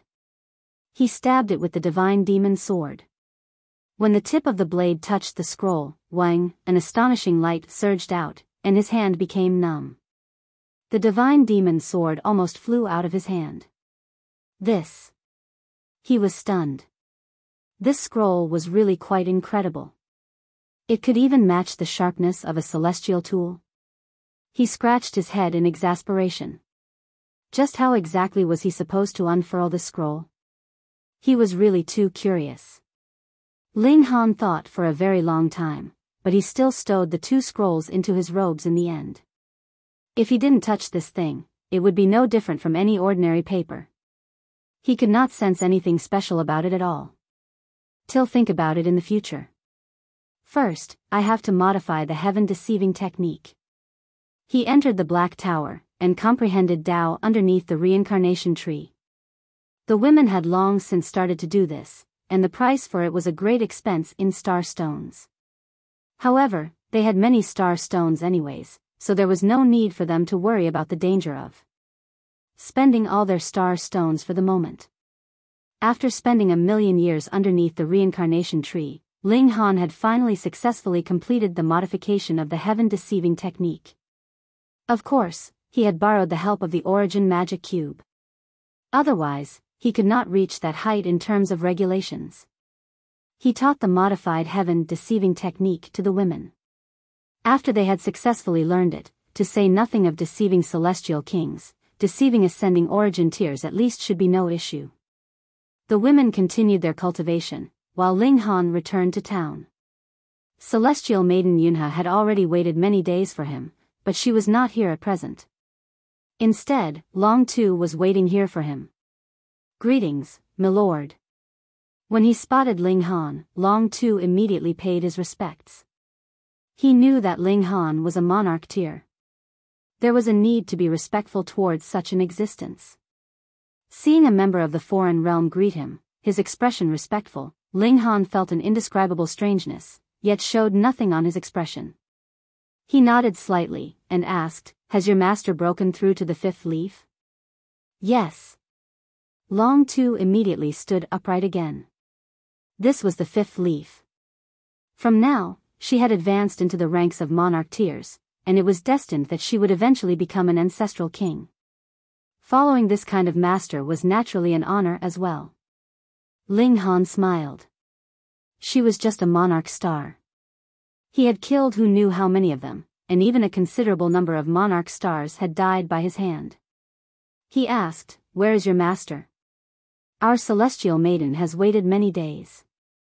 "Please follow me, my lord," Long Tu said respectfully. In a small wood outside the town, a lavish carriage was standing by beside the road, and there were over a dozen people chatting and sipping tea around the carriage. Like the moon being surrounded by the stars, celestial maiden Yunhe accepted the flattery of those around her while she responded with a cordial smile, appearing very calm and relaxed. These people were all members of the angel race, all of them being handsome men and beautiful women. They presented a feast for the eyes.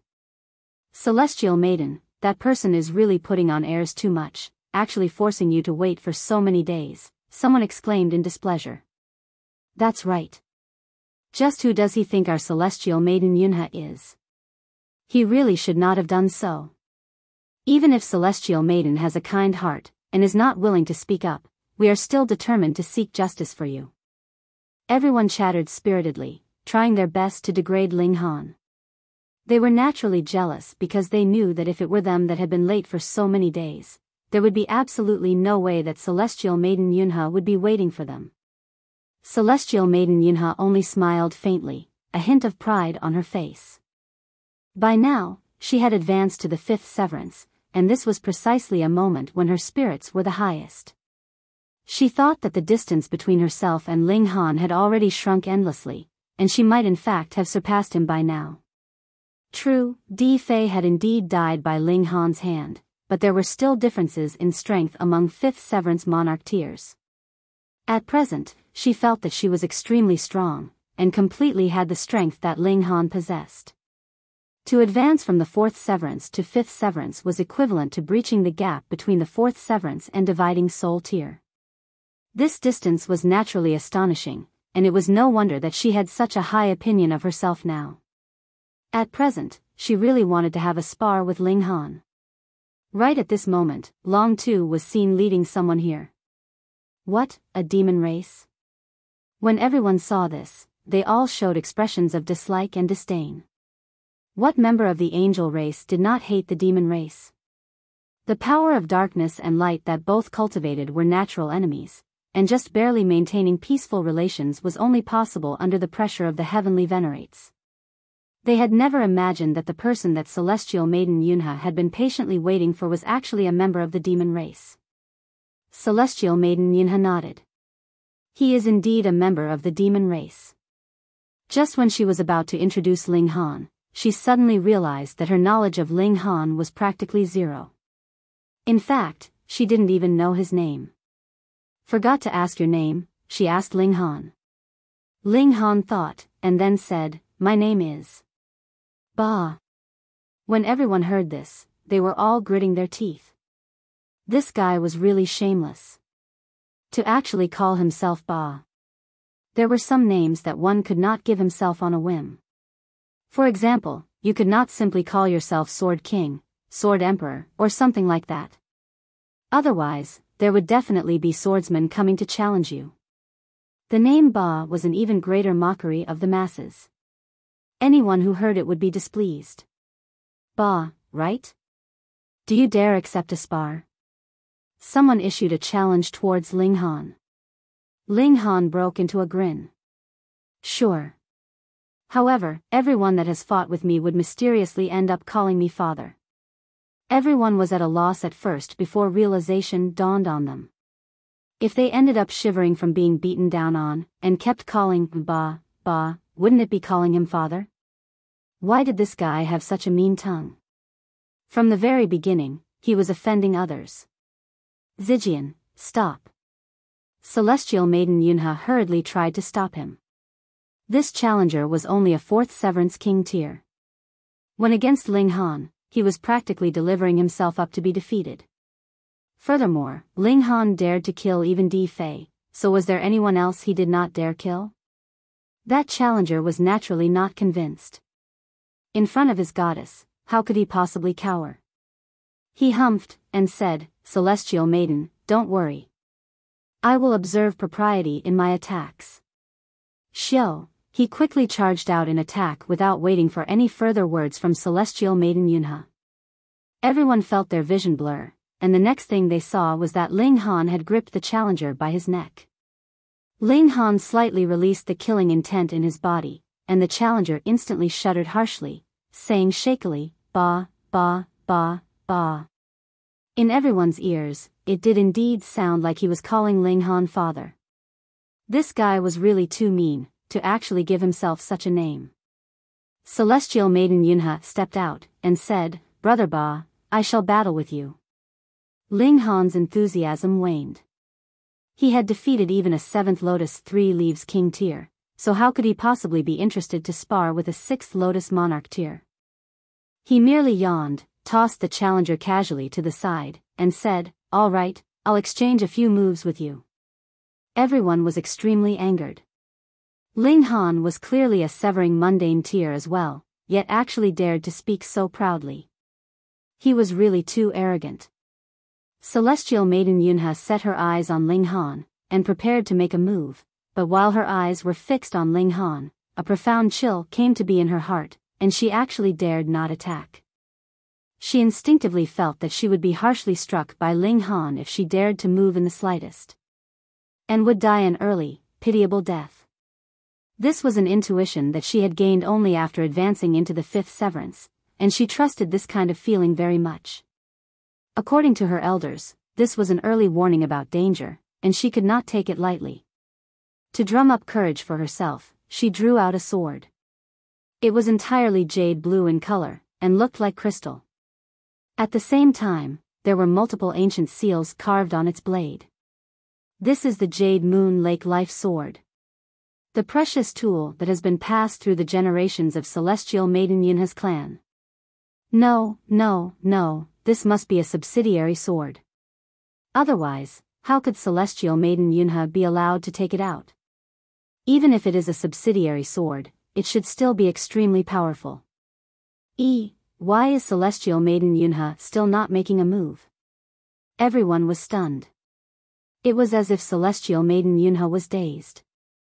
She merely stood in position, but still made no move.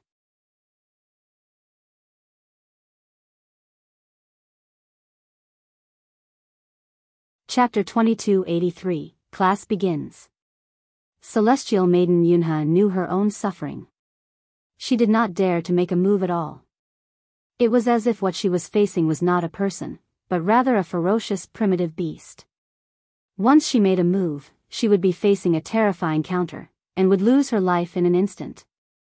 And with her aura tightly locked down on, she did not dare even open her mouth, fearing that it, too, would result in an attack from Ling Han. Droplets of sweat streamed down her forehead, and her whole body was completely damp. She felt incredibly weary. It was not a physical weariness, but a spiritual exhaustion. She really wanted to lie down and take a good rest, not wanting to move even a single finger. Even if everyone could not see the storm brewing under the surface between Ling Han and Celestial Maiden Yunhe, they only had to see the layer of cold sweat on Celestial Maiden Yunhe's forehead, and they knew that she was presently in an extremely disadvantageous position. They were all astounded. Ling Han hadn't even made a move, all right? Why did Celestial Maiden Yunhe look like she had just gone through a fight, and it had been an extremely difficult, great battle at that? She looked like she was close to death. Ling Han smiled slightly, and withdrew his aura.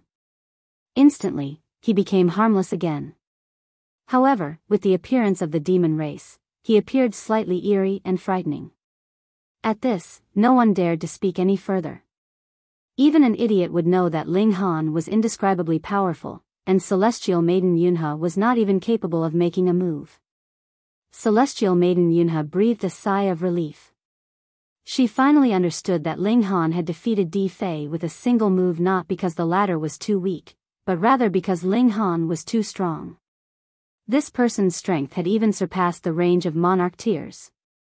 However, it should be known that monarch stars would only emerge from the dividing soul tier onward, and it was the final stages of the dividing soul tier at that.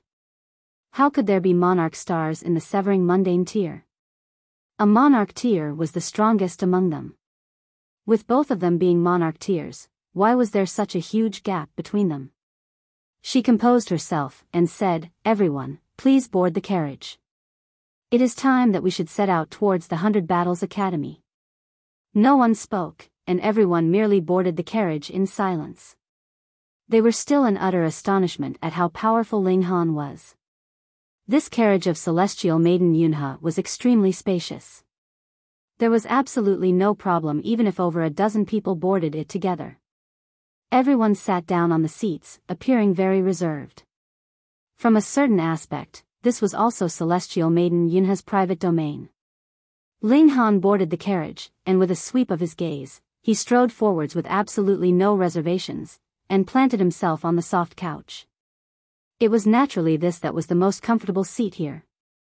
Immediately, everyone turned to look at him, gritting their teeth and pursing their lips. That was celestial maiden Yunhe's private couch, and you actually dared to sit on it. Isn't this an offense to the beauty? Ling Han did not take the expressions of the masses to heart at all. He simply switched to a more comfortable position, crossing his legs. In fact, even his shoes were touching the sheets. Even if celestial maiden Yunhe had already experienced this once, she still wanted to thrash Ling Han. Now this guy was really too despicable. She had made up her mind, once Ling Han disembarked from the carriage, she would immediately discard this soft couch. However, seeing how Ling Han grabbed a towel from beside the couch to wipe himself, celestial maiden Yunhe almost passed out in fury. That was her personal towel. Not too long ago, she had just used it, and now Ling Han wiping himself with it was equivalent to indirect intimate contact between the two of them, causing a murderous urge to rise up in her. Everyone remembered the name Ba. They had understood by now. There was no way that they could possibly match Ling Han. They could only anticipate the big shots in the 100 Battles Academy would make a move after they enrolled, or maybe those elites that had already advanced into the 7th Lotus would do so. On the journey, everyone was especially quiet. The carriage rocked and swayed for half a year until it finally stopped, and Long Tu's voice rang out from outside. "Master, we have reached the 100 Battles Academy." Everyone breathed a sigh of relief. They had finally arrived, and there was no further need for them to face Ling Han. They had really been under enormous stress. They hurriedly alighted from the carriage, while Ling Han was the second last to disembark. When he had gotten off the carriage, celestial maiden Yunhe's irritated voice rang out. "Long Tu, discard everything that is in my carriage." Right, it was not just Ling Han. She had also developed a grudge against everyone else. Long Tu did not understand, yet could only obey. How could he possibly dare to question her commands? The 100 Battles Academy was built at the foot of a mountain, with structures that stretched outward. There were a considerable number of greatly differing building styles among them. One was the style of the demon race, simple and crude, wild and primitive. Another was the style of the angel race, filled with luxury and unnecessary lavishness.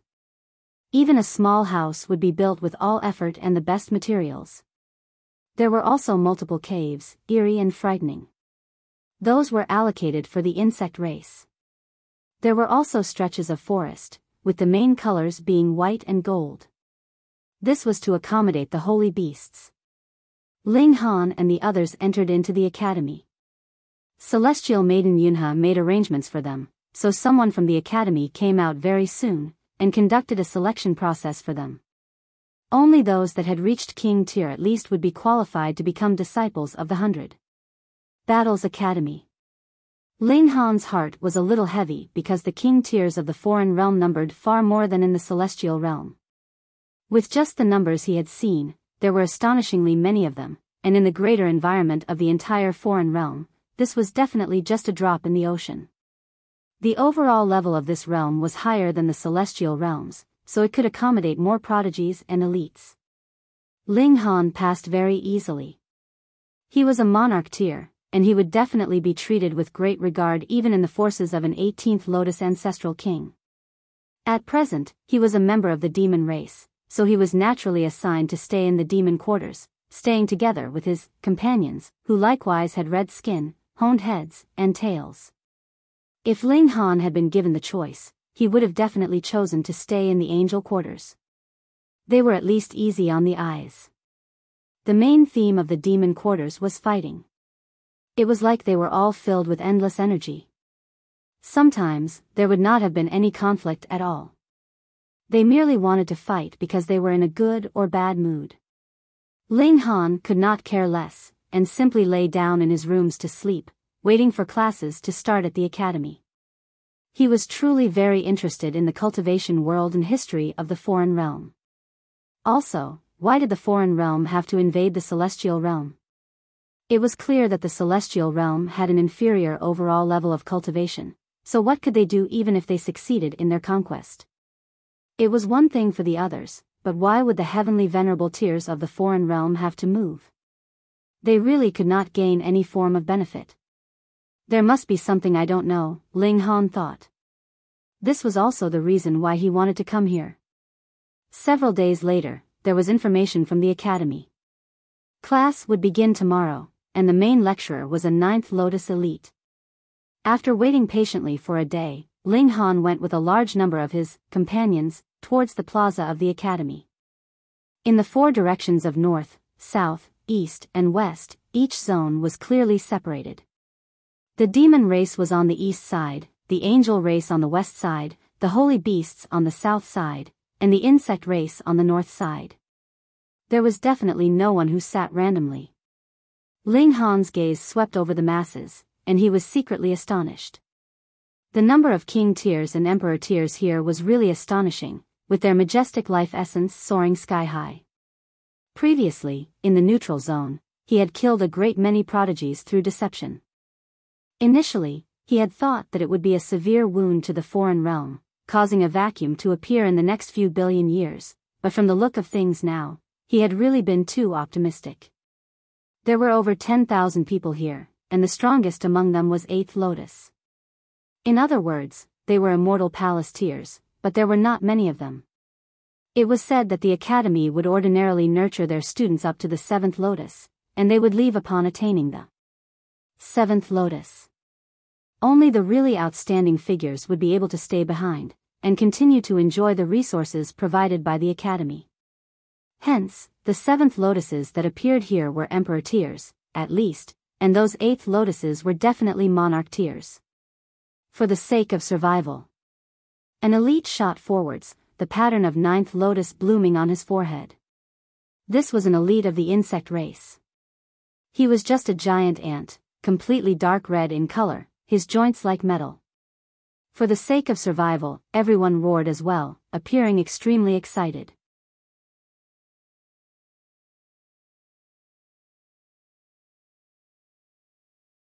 Chapter 2284, Reality of the Realm War.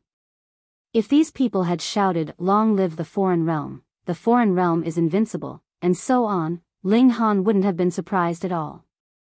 However, to shout, "For survival." This was extremely baffling for Ling Han. Perhaps there was some inconceivable lie being told in the foreign realm? Instead of the foreign realm invading the celestial realm, perhaps they had been told that it was the celestial realm invading the foreign realm? Ling Han remained calmly seated. Right now, it was best for him to silently listen. "Do you know what kind of threat we're currently facing?" the 9th Lotus elite asked in an extremely solemn voice. "Yes," everyone shouted. The 9th Lotus elite nodded, and continued, "The Dark Inverse Realm is currently attacking us. Their realm is higher in level than ours, and they possess innumerable elites. If they successfully breach our defenses, our only fate is to be massacred. Our realm will be engulfed by the Dark Inverse Realm. And our descendants will all be exterminated. Our existence will be comprehensively erased. So what's our final hope? Our final hope is to conquer that super low-level dimension, and to massacre its populace. Our realm can then engulf that super low-level dimension, and ascend to a higher level, allowing us to resist the dark inverse realm. In fact, we might even be able to surpass the dark inverse realm, everyone replied in unison. This clearly wasn't their first time engaging in such a conversation.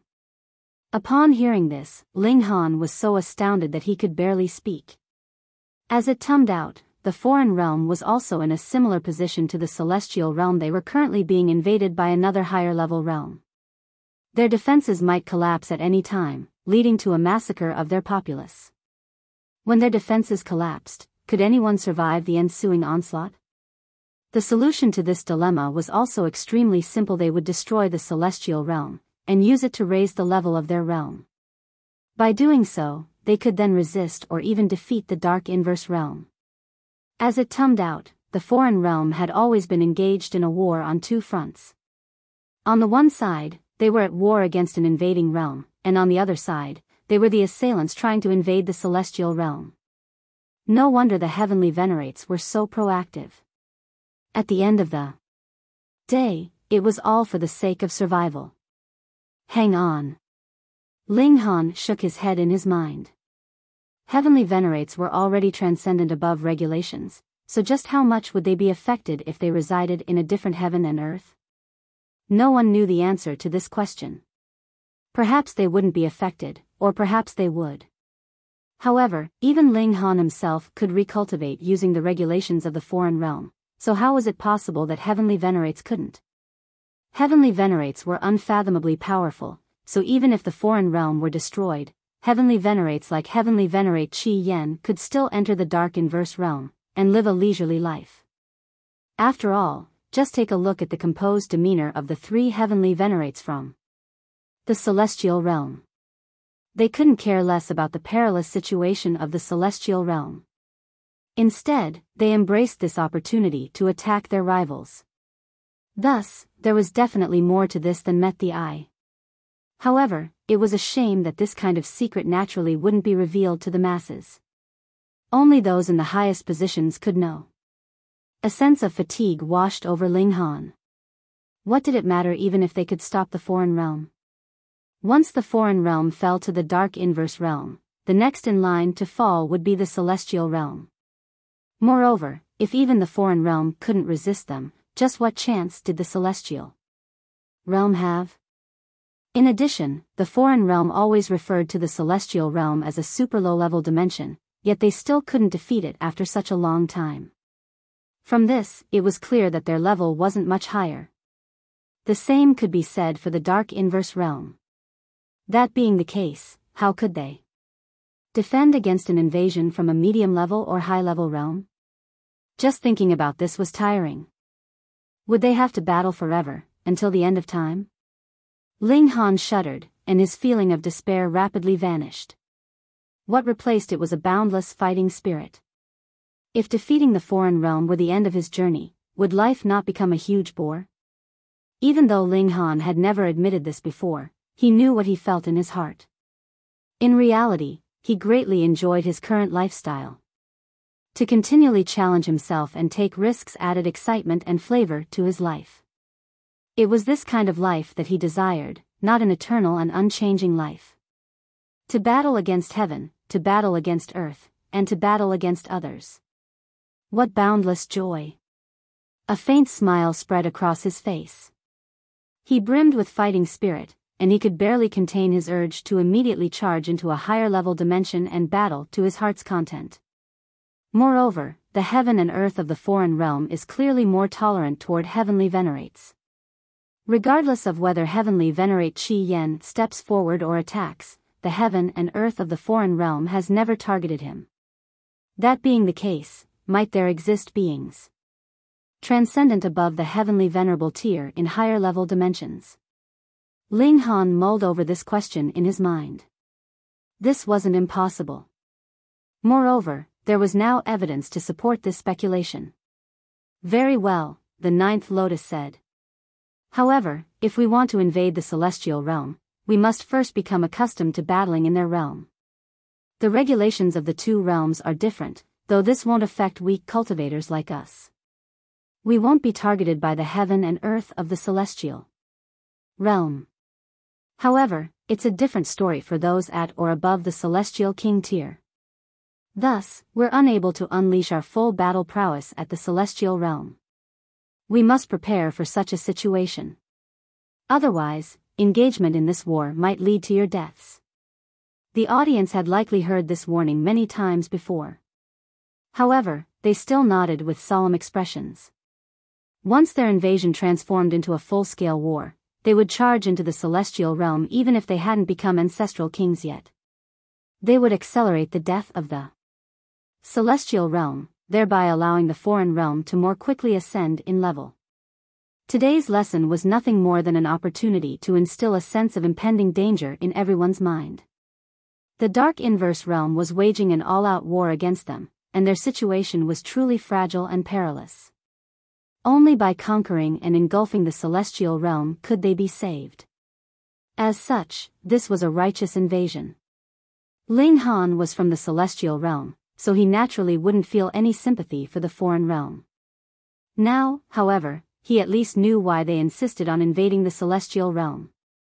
He also understood why there was so much support behind this invasion, and why the foreign realm could tolerate sacrificing generation after generation of prodigies. After a day of lessons, Ling Han couldn't help but feel tired and muddle-headed. Afterward, he went to the library to read the relevant information. He had initially thought that the battle between the foreign realm and the celestial realm had been a huge secret, just like how few people in the celestial realm had known about the invasion launched by the foreign realm. However, he discovered that it was quite the contrary. This was no secret in the foreign realm, and it was instead used as a motivation for cultivators to grow stronger. Before long, Ling Han had already read a large number of books.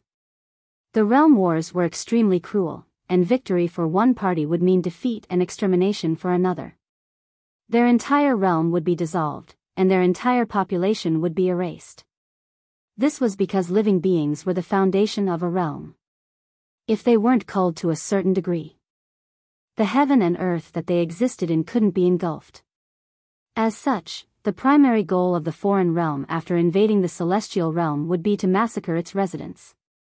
Afterward, the heaven and earth of the celestial realm would become extremely frail, allowing them to engulf it. When the two realms fused into one, the resulting realm would naturally be of a higher level. This also meant that a greater number of powerful beings could be born. Not only was the foreign realm invading the celestial realm, but the Dark Inverse Realm was also invading the foreign realm. In reality, these realm wars had always been raging. In the past, heavenly venerates from the foreign realm had traveled to the Dark Inverse Realm, and even to realms further beyond. They had discovered more secrets, and according to them, the entirety of the dimension was referred to as the Genesis world. There were countless realms, and they were divided into 4 levels: top level, high level, medium level, and low level.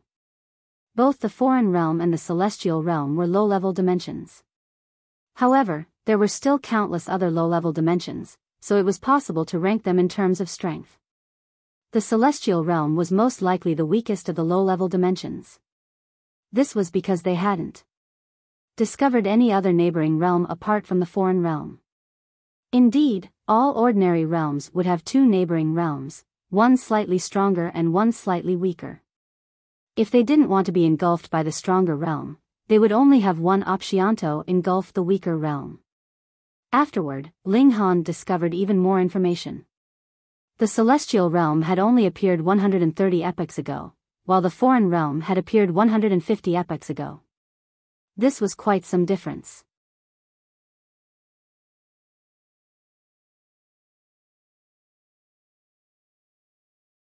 Chapter 2285, Invitation from Celestial Maiden Yunhe. Even though 130 epochs seemed like a long time, in the Genesis world, 130 epochs was truly an insignificant amount of time. According to rumors, the top-level dimensions had all existed for at least hundreds of millions of epochs. In comparison, the celestial realm couldn't even be viewed as a grandson. After birth, a realm needed an exorbitant amount of time to grow to a state of perfection. Thus, in reality, the celestial realm had only experienced a rich cultivation culture for around 20 to 30 epochs. Moreover, it was only at this time that it collided with another realm, intertwining together and forming a passageway. A weaker realm hadn't appeared behind the celestial realm, and this meant that the realm either hadn't been bombed yet, or it was still in the process of growing. However, there would eventually come a day when it connected with the celestial realm. This was the unchanging cycle in the Genesis world. Old realms were continuously engulfed, while new realms were continuously born. On one side of the foreign realm, there was a connection point to the celestial realm, a platform from which they could launch their invasion. On the other side, there was a connection point to the dark inverse realm, a passageway from which the dark inverse realm could launch their invasion. On that side, the angel race and the holy beasts were responsible for the defenses. The foreign realm was engaged in war on two fronts. Ling Han was secretly astonished. Fortunately, light was opposed to darkness. Fortunately, the dark inverse realm was also invading the foreign realm. Otherwise, if the heavenly venerates from the foreign realm had attacked, the celestial realm would have most likely ceased to exist several epochs ago.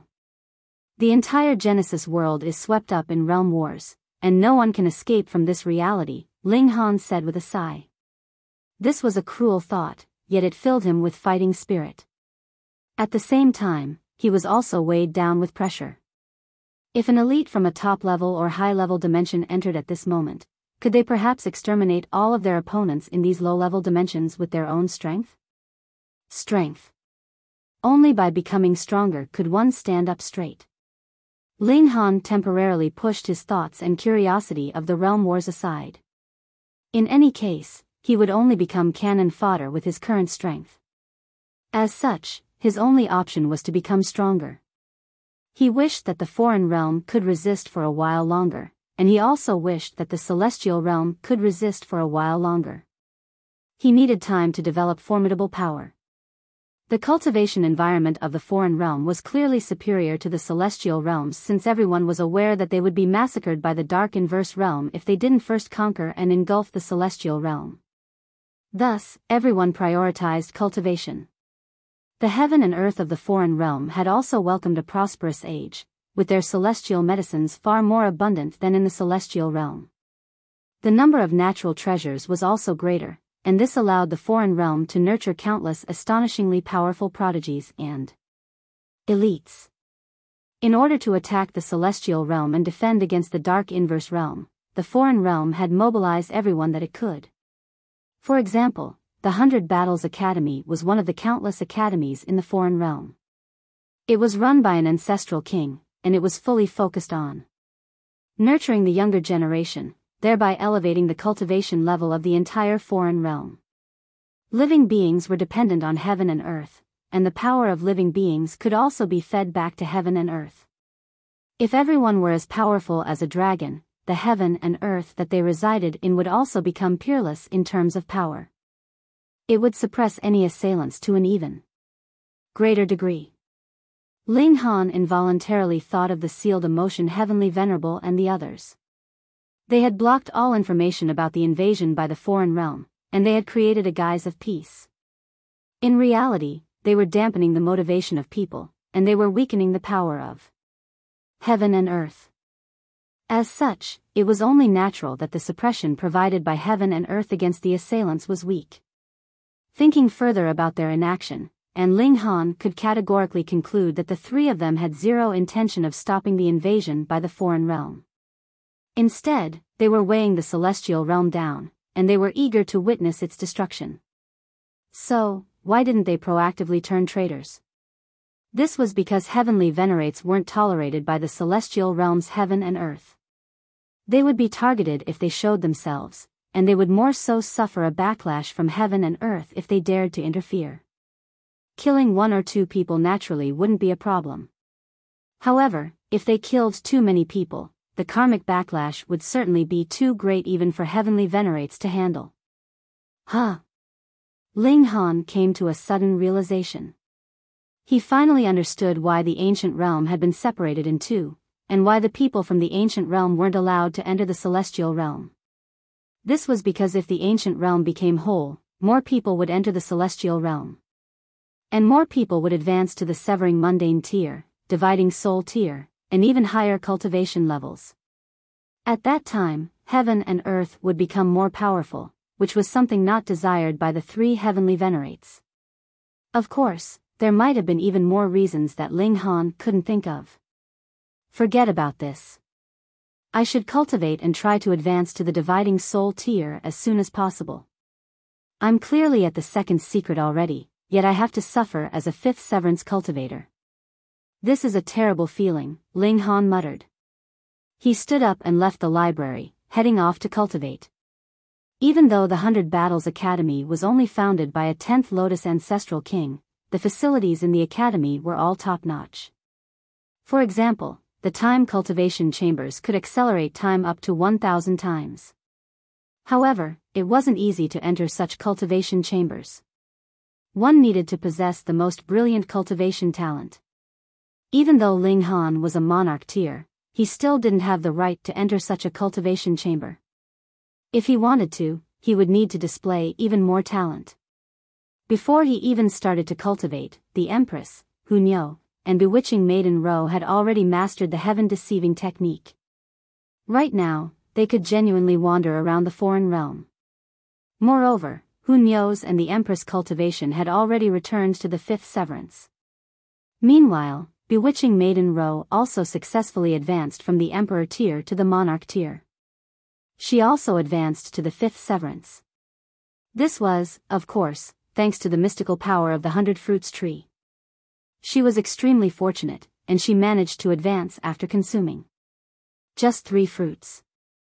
Ling Han released the 3 of them from the Black Tower, and disguised them as residents of the foreign realm. After he used the heaven-deceiving technique to touch up their disguises, perhaps even ancestral kings wouldn't be able to see through them if they didn't look carefully. Without any hesitation, the 3 women all chose to disguise themselves as the angel race. This was for no reason bar the fact that they were beautiful. Regarding this choice, to say nothing of the Empress and bewitching Maiden Ro, even Yunhe felt the same. Ling Han felt extremely vexed about this. The 3 women would all reside in the angel quarters, and not a single one would stay with him. Don't be sad, Ling Han. Yunhe will frequently come to visit you, Yunhe said as she patted Ling Han's shoulder with a comforting expression. Ling Han could only shake his head as he led the 3 of them to the academy. The 100 Battles Academy was always open to recruiting new prodigies. Since the 3 women were all monarch tiers, they were naturally accepted without a hitch. In fact, their arrival caused some commotion in the angel quarters, since there weren't many monarch tiers even in the foreign realm, much less 3 stunningly beautiful monarch tiers. Ling Han spent almost half a year in the time cultivation chamber. However, he was eventually called out by someone. It was Yunhe. "Ba, are you interested in joining my team?" the woman asked. Before, she had considered never making contact with Ling Han ever again lest she recalled the scenes of him humiliating her. However, she now had a necessary reason to invite him. To do what? Ling Han asked in a calm voice. Obtained an ancient map from my clan, and I discovered an incredible region. Perhaps this region will bring us great fortunes, Celestial Maiden Yunhe replied. Ling Han pondered for a moment. If he relied on himself to cultivate, he most likely would need tens of thousands of years to return to the second secret. This was already taking into account the resources provided by the academy. However, if he obtained some natural treasures, this time would definitely be slashed by a great amount. He naturally wanted to return to the second secret as soon as possible. When are you heading off? He asked. If Brother Ba accepts my invitation, I'll go and contact a few more people. We can set off in around 10 days, Celestial Maiden Yunhe replied. Ling Han nodded in acknowledgement before returning to the time cultivation chamber to cultivate. Even if there were only 10 days left, he still wouldn't want to waste them. Celestial Maiden Yunhe couldn't help but feel gloomy. This man was actually so indifferent to her. There was nothing she could do about this. After all, He was a stinky bastard from the demon race who didn't know how to appreciate her beauty. This was how she consoled herself.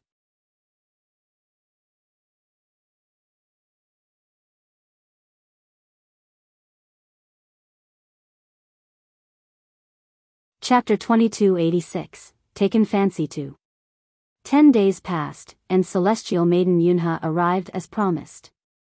Ling Han left the academy with her, and after walking around in a huge circle, they finally entered a small forest where there were already a dozen or so people waiting.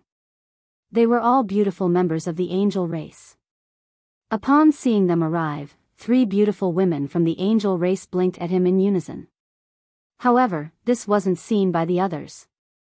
They were none other than the Empress, Yunhe, and bewitching Maiden Ro. Huh? Why did the 3 of them also come?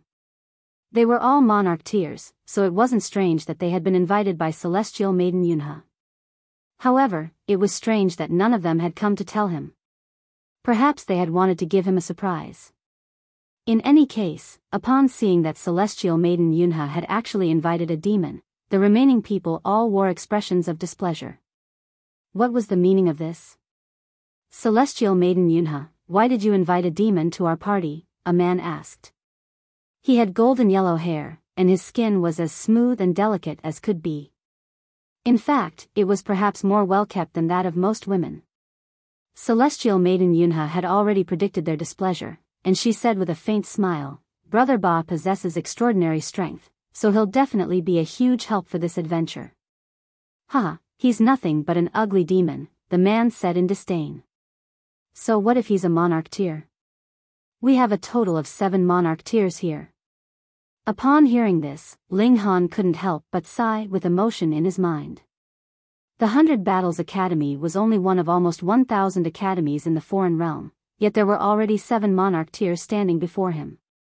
The celestial realm simply couldn't rival this. It was no wonder that it was still the foreign realm that was attacking and comprehensively suppressing the celestial realm even after so many years. Han Feng, watch your words.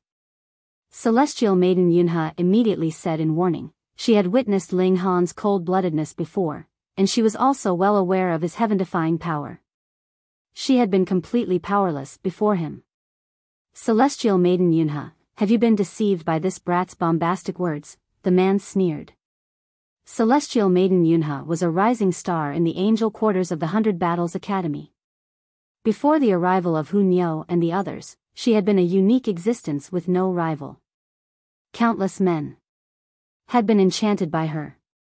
However, celestial maiden Yunhe had never given them the time of the day, much less become someone's partner. Now, however, she was actually being so friendly with a demon. That naturally caused them to feel dissatisfied. This man was simply the first to step forward. Celestial maiden Yunhe furrowed her delicate brows.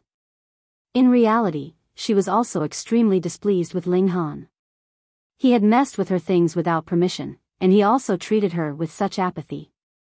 If it weren't for his extraordinary power, and if it weren't for the fact that he could greatly increase their safety on this adventure, she definitely wouldn't have invited him. If you don't want to fight alongside Brother Ba, you're free to leave right away. I won't stop you, celestial maiden Yunhe said in a calm voice.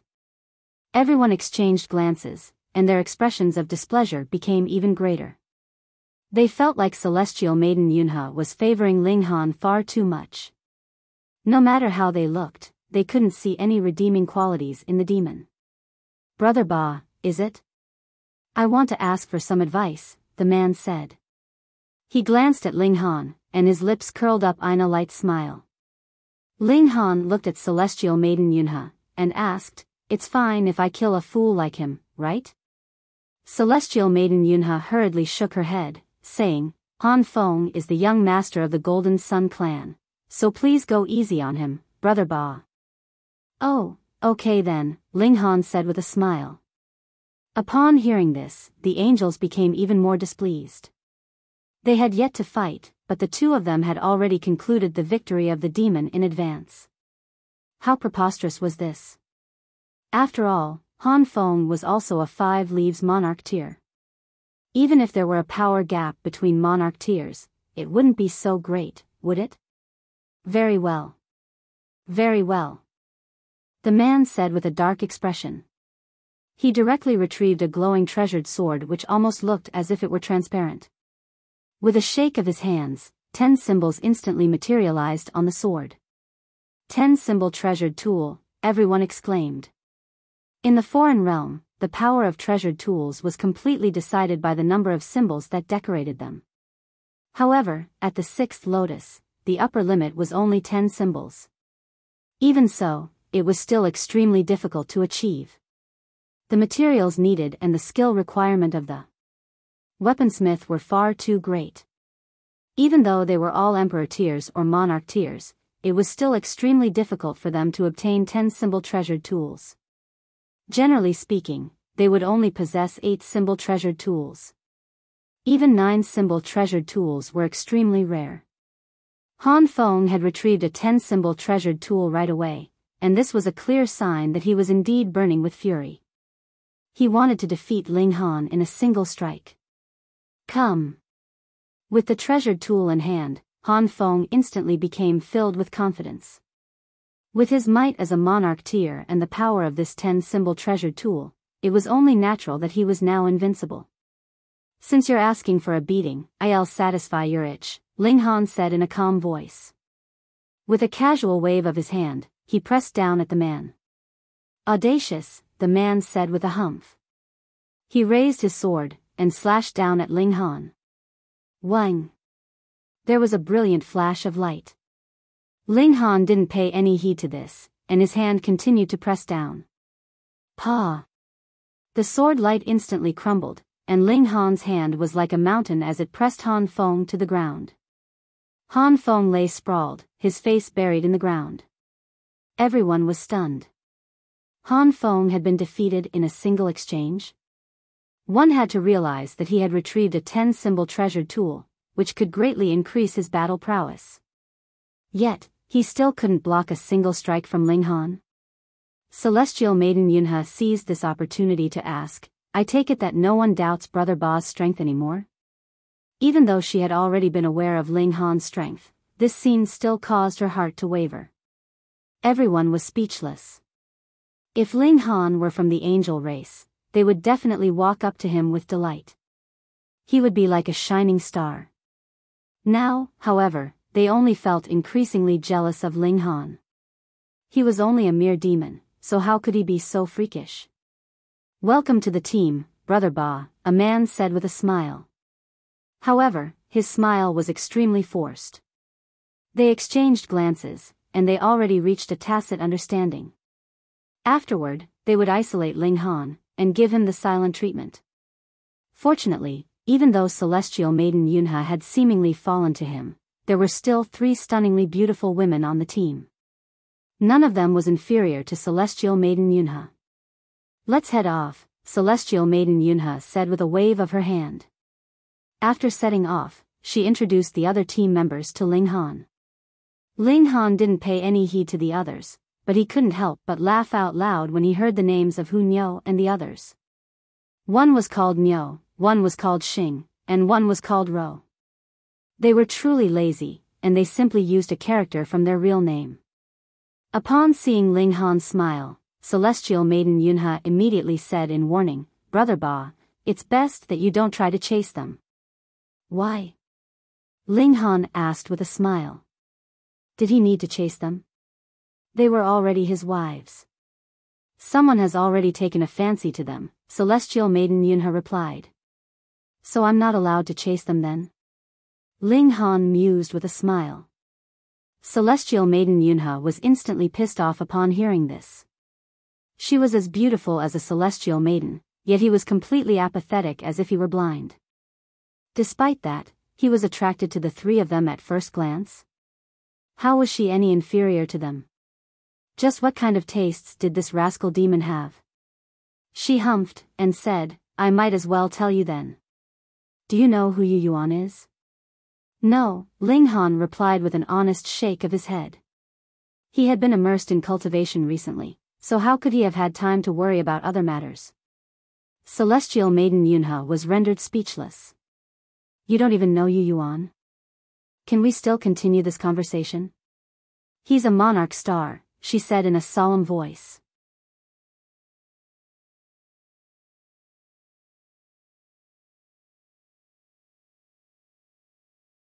Chapter 2287, Make a Bet.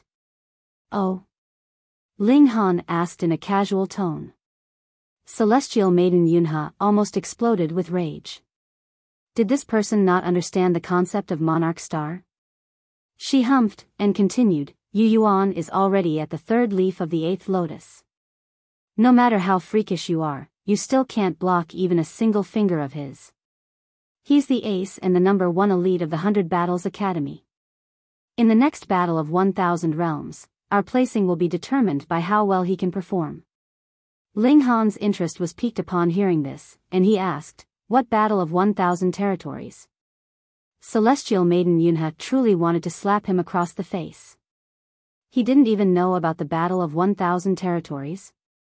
How in the world was he a student of the 100 Battles Academy?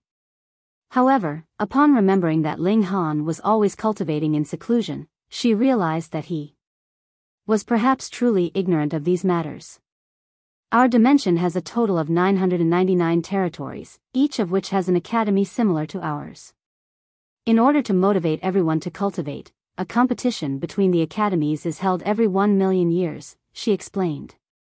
Oh, then how high can our academy place? Ling Han asked. 72nd, Celestial Maiden Yunhe replied with pride. Is 72nd very high? Ling Han didn't speak. However, his expression was already speaking louder than words.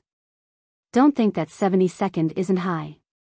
You have to realize that there are almost 1,000 academies. Celestial Maiden Yunhe immediately said. She wore an expression of reverence, and she continued, if it weren't for Brother Yu Yuan's immense power, we couldn't have even made the top 500. Ling Han understood that this was the power of a monarch star. One monarch star could rival at least 10 monarch tiers.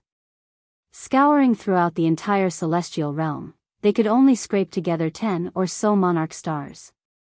In the foreign realm, however, even if Yu Yuan were only on the bottom of the pile of monarch stars, it would still signify a total of at least 72 monarch stars. The gulf between the two realms was like the distance between heaven and earth. Whom has Yu Yuan taken a fancy to? Ling Han asked. This person actually dared to covet his women. Xing, Celestial Maiden Yunhe replied. Oh, such good taste, huh? Even though the three women had all donned disguises, the Empress' powerful aura was simply impossible to alter. She was still noble and aloof. To supreme prodigies like Ling Han and Yu Yuan, she was as attractive as could be. Ling Han nodded, and said, I'll remember this. Next time I encounter him, I'll definitely pummel him until he abandons his preposterous thoughts. Celestial Maiden Yunhe was rendered speechless. She had told Ling Han about this in the hopes that he would understand that Hu Niu and the others were off limits. To her disbelief, however, Ling Han reacted in a manner completely opposite to her expectations.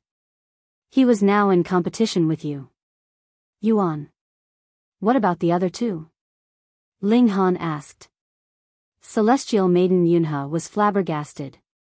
Just how great is your appetite? You've yet to win over even one of them, yet you're already thinking about the others? Wuye and Sun Feng, Celestial Maiden Yunhe replied. Wuye is a monarch tier at the 7th leaf of the 11th lotus. Even though he won't necessarily reach the pinnacle 11th leaf, he's already an incredible talent. She paused for a moment before continuing. Sun Feng is a monarch tier at the 8th leaf of the 8th lotus, and he's even more powerful. In fact, these three are the three most powerful cultivators in the angel quarters. Brother Yu Yuan is more so the most powerful cultivator in our entire academy. She wore an expression of reverence. That was a monarch star. Such prodigies were extremely rare, and there were only around 100 or so monarch stars even throughout the entire foreign realm. Now, do you still think you have a chance with those three women? Celestial Maiden Yunhe asked. Ling Han didn't reply, and he simply looked at Celestial Maiden Yunhe with a strange gaze. He chuckled, and said, time and time again, you're persuading me not to chase after the three of them. Are you perhaps interested in me? Celestial Maiden Yunhe was astounded. Why didn't this demon look in the mirror? With such a terrifying appearance, how could she take a fancy to him? Was she blind? PSS off, she spat. Her eyes were about to shoot flames. She had never come across anyone as narcissistic as Ling Han before. Ling Han roared with laughter, and he said, "Would you believe me if I said that I could win over all three of them?" You? Celestial Maiden Yunhe didn't know whether to laugh or to feel angry. Which woman from the angel race would become attracted to a demon? Do you want to make a bet? Ling Han said, purposefully toying with her. Sure. Celestial Maiden Yunhe immediately replied. If you lose, you owe me 1 fruit from the 100 fruits tree. No, since there are 3 of them, you owe me 3 fruits if you fail to attract any of them. She was at the 5th severance, yet her brother still hadn't reached this level yet. Even though they had a celestial fruit, it was only a single one. The more they had, the more insurance there would be. Moreover, even if her brother succeeded with a single fruit, they could still sell the others for an astronomical price. It would be silly of her not to raise the stakes. This was akin to someone gifting her money, so why wouldn't she take the offer? Ling Han smiled, and said, fine. If I fail to win over any of them, I owe you 3 celestial fruits. But what if I succeed? You tell me, Celestial Maiden Yunhe said. She wouldn't mind even if Ling Han named an exorbitant price. After all, she was confident that Ling Han definitely wouldn't succeed. In any case, how could they be attracted to a member of the demon race? Especially when there were better choices in her own tribe. Ling Han pondered for a moment before saying, I want 7th lotus great herbs. For each one I win over, you owe me 1 great herb. Deal, Celestial Maiden Yunhe immediately said. Both of them were betting celestial medicines, so this was a fair exchange. Moreover, it was impossible for Ling Han to win. Deal, Ling Han said with a smile. They traveled for 3 days before finally stopping to rest.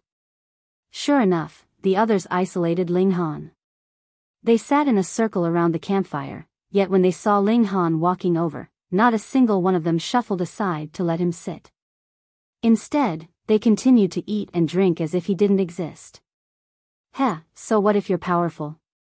Can you attack us now? Even Celestial Maiden Yunhe remained unmoving with a smile on her face. She showed no signs of wanting to help Ling Han. After all, who told him to be so arrogant? Ling Han smiled faintly before walking up to the Empress, and asking, Can I sit here? Everyone was stunned upon hearing this. Just how shameless can you be? Those are 3 stunning beauties, so even looking at them is soiling them, yet you actually dare to request a seat between them? Why don't you go die? However, in a sight that shocked them even further, the 2 women actually shuffled aside to create a spot for Ling Han. Fuck. They were all dazed as they stared at Ling Han taking a seat. They felt like they were in a dream. Celestial Maiden Yunhe had been drinking tea, and upon seeing this, she couldn't help but spit out a mouthful of the beverage. She then broke into a fit of coughing. Ling Han had claimed that he could win over all 3 women. Even though this couldn't be counted as a success, he was still at least already halfway to success. Otherwise, who would let a stinking man sit between them, much less a stinky insect from the demon race? Everyone was overcome with agonizing grief. Just how breathtakingly beautiful were Ro and Xing. Yet, for some inexplicable reason, they submitted to the lustful request of this demon. They truly wanted to smack themselves to death with a piece of tofu. Fortunately, Nyo was pouting in clear displeasure. It was very likely that she had developed a strong resentment toward Ba. Nyo is unhappy now. Hu Nyo said in bitterness. Sit next to Nyo.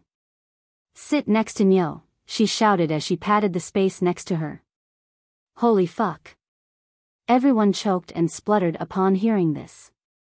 Just then, they had still thought that Hu Nyo would definitely develop resentment toward Ling Han. As it turned out, however, she was actually jealous that Ling Han hadn't chosen to sit beside her. Ling Han laughed and said, "Come, sit on my lap." Hunyo's displeasure instantly transformed into delight. She then stood up before jumping into Ling Han's embrace, finding a comfortable position to sit in. She wore an expression of happiness and comfort. Everyone else.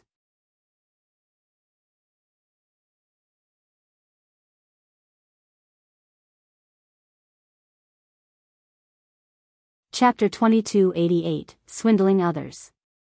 Who would have imagined that 3 breathtaking monarch-tier beauties would actually be won over by an ugly and pig-like demon?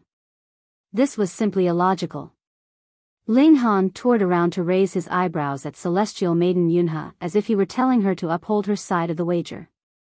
She now owed him 3 celestial medicines.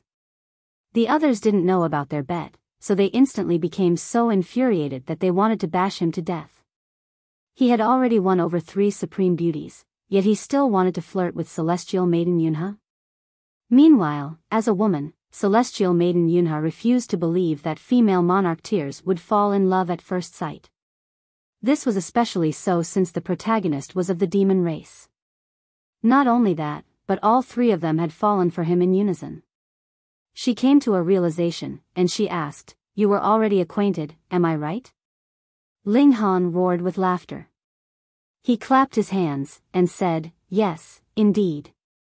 How smart of you." Even though she was being praised by Ling Han, celestial maiden Yunhe didn't feel a shred of happiness at all. This was because she had still lost 3 celestial medicines to Ling Han.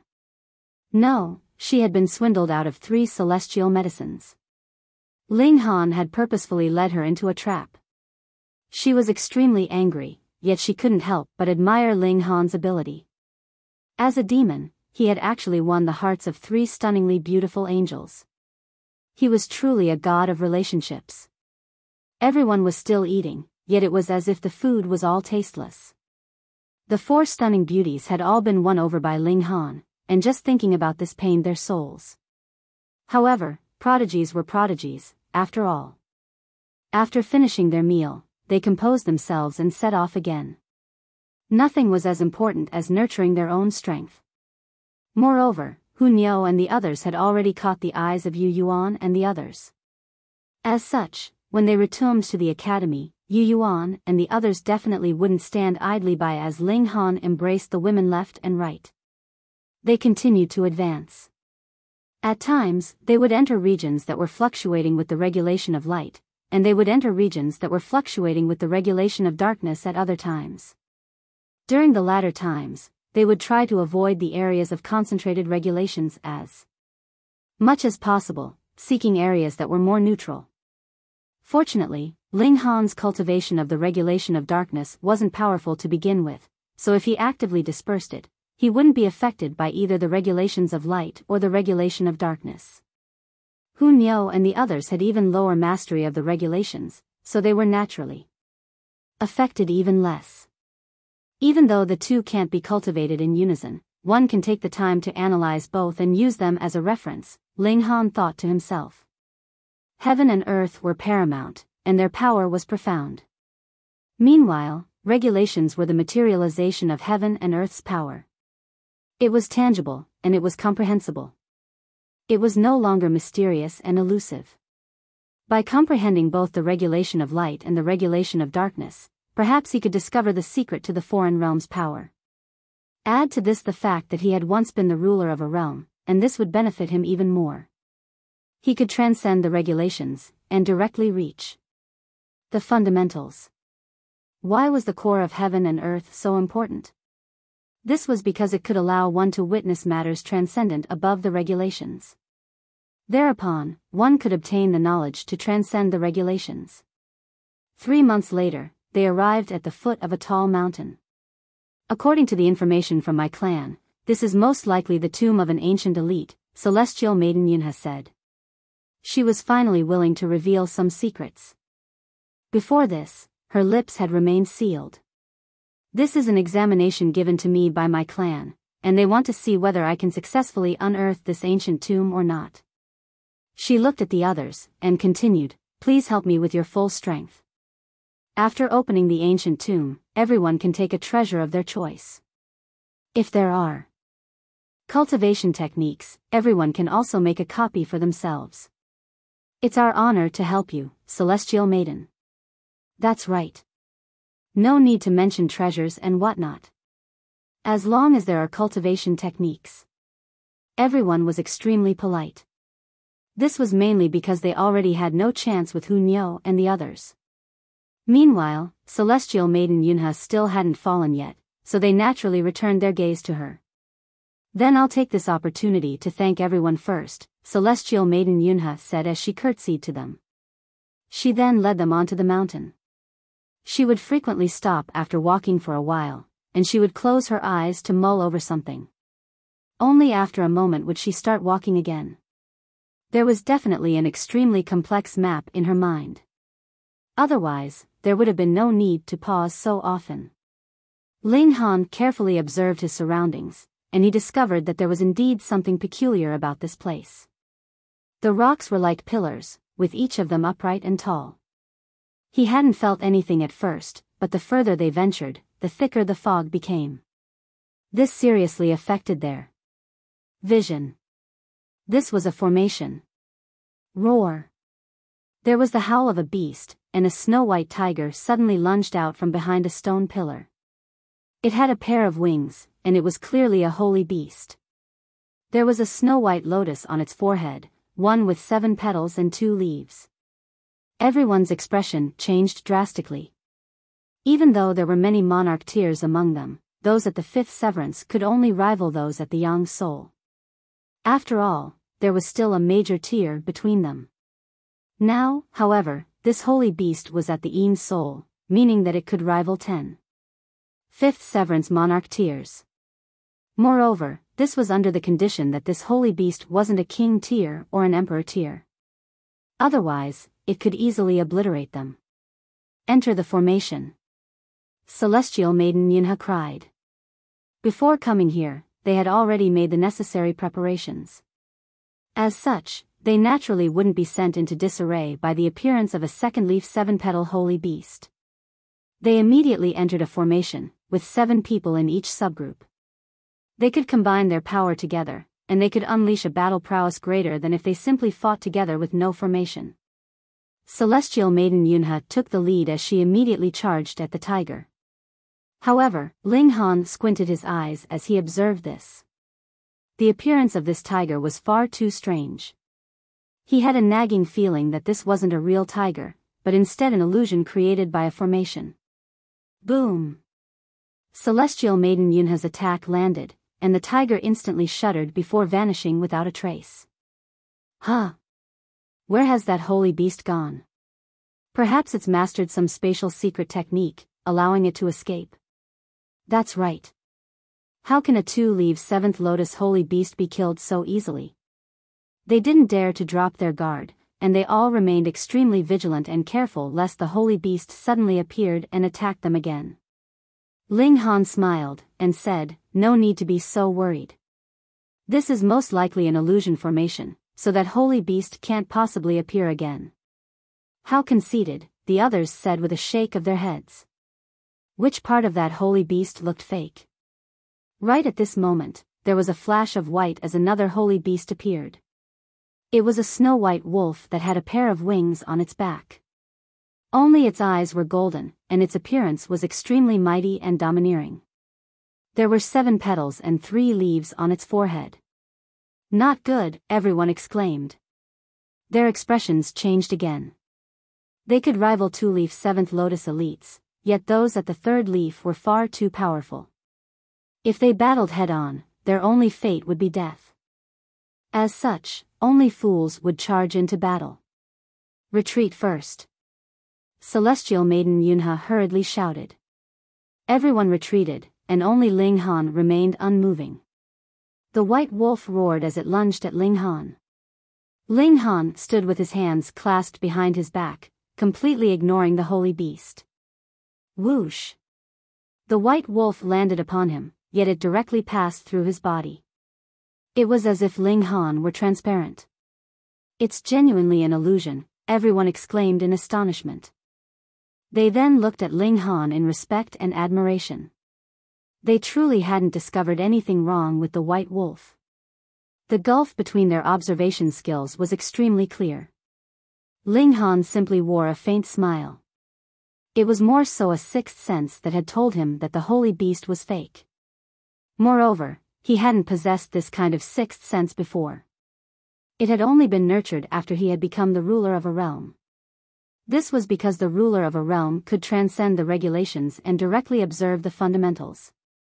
However, he naturally wouldn't explain this. He looked at celestial maiden Yunhe and said, "Come, continue to lead the way."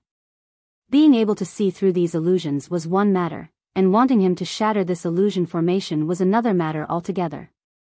Celestial maiden Yunhe nodded in reply.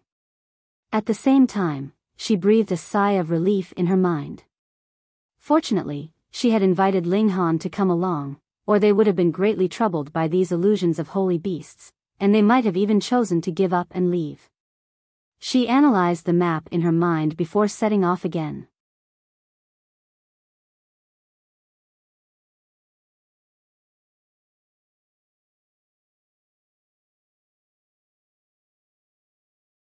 Chapter 2289, Another Group of People.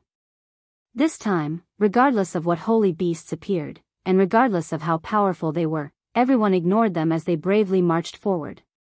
This greatly increased their speed, and they walked out of the illusion formation in just an hour. A deep cave appeared before them. However, they immediately frowned when they arrived.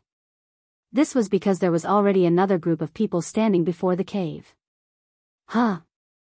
Upon noticing Ling Han and the others, the group of people also turned around to look at them. There were 7 people in total, with 7 men and 2 women. Moreover, they were all from the demon race. "Why have you people come here?" someone from the group asked. "I should be the one asking this question," celestial maiden Yunhe said in a solemn voice.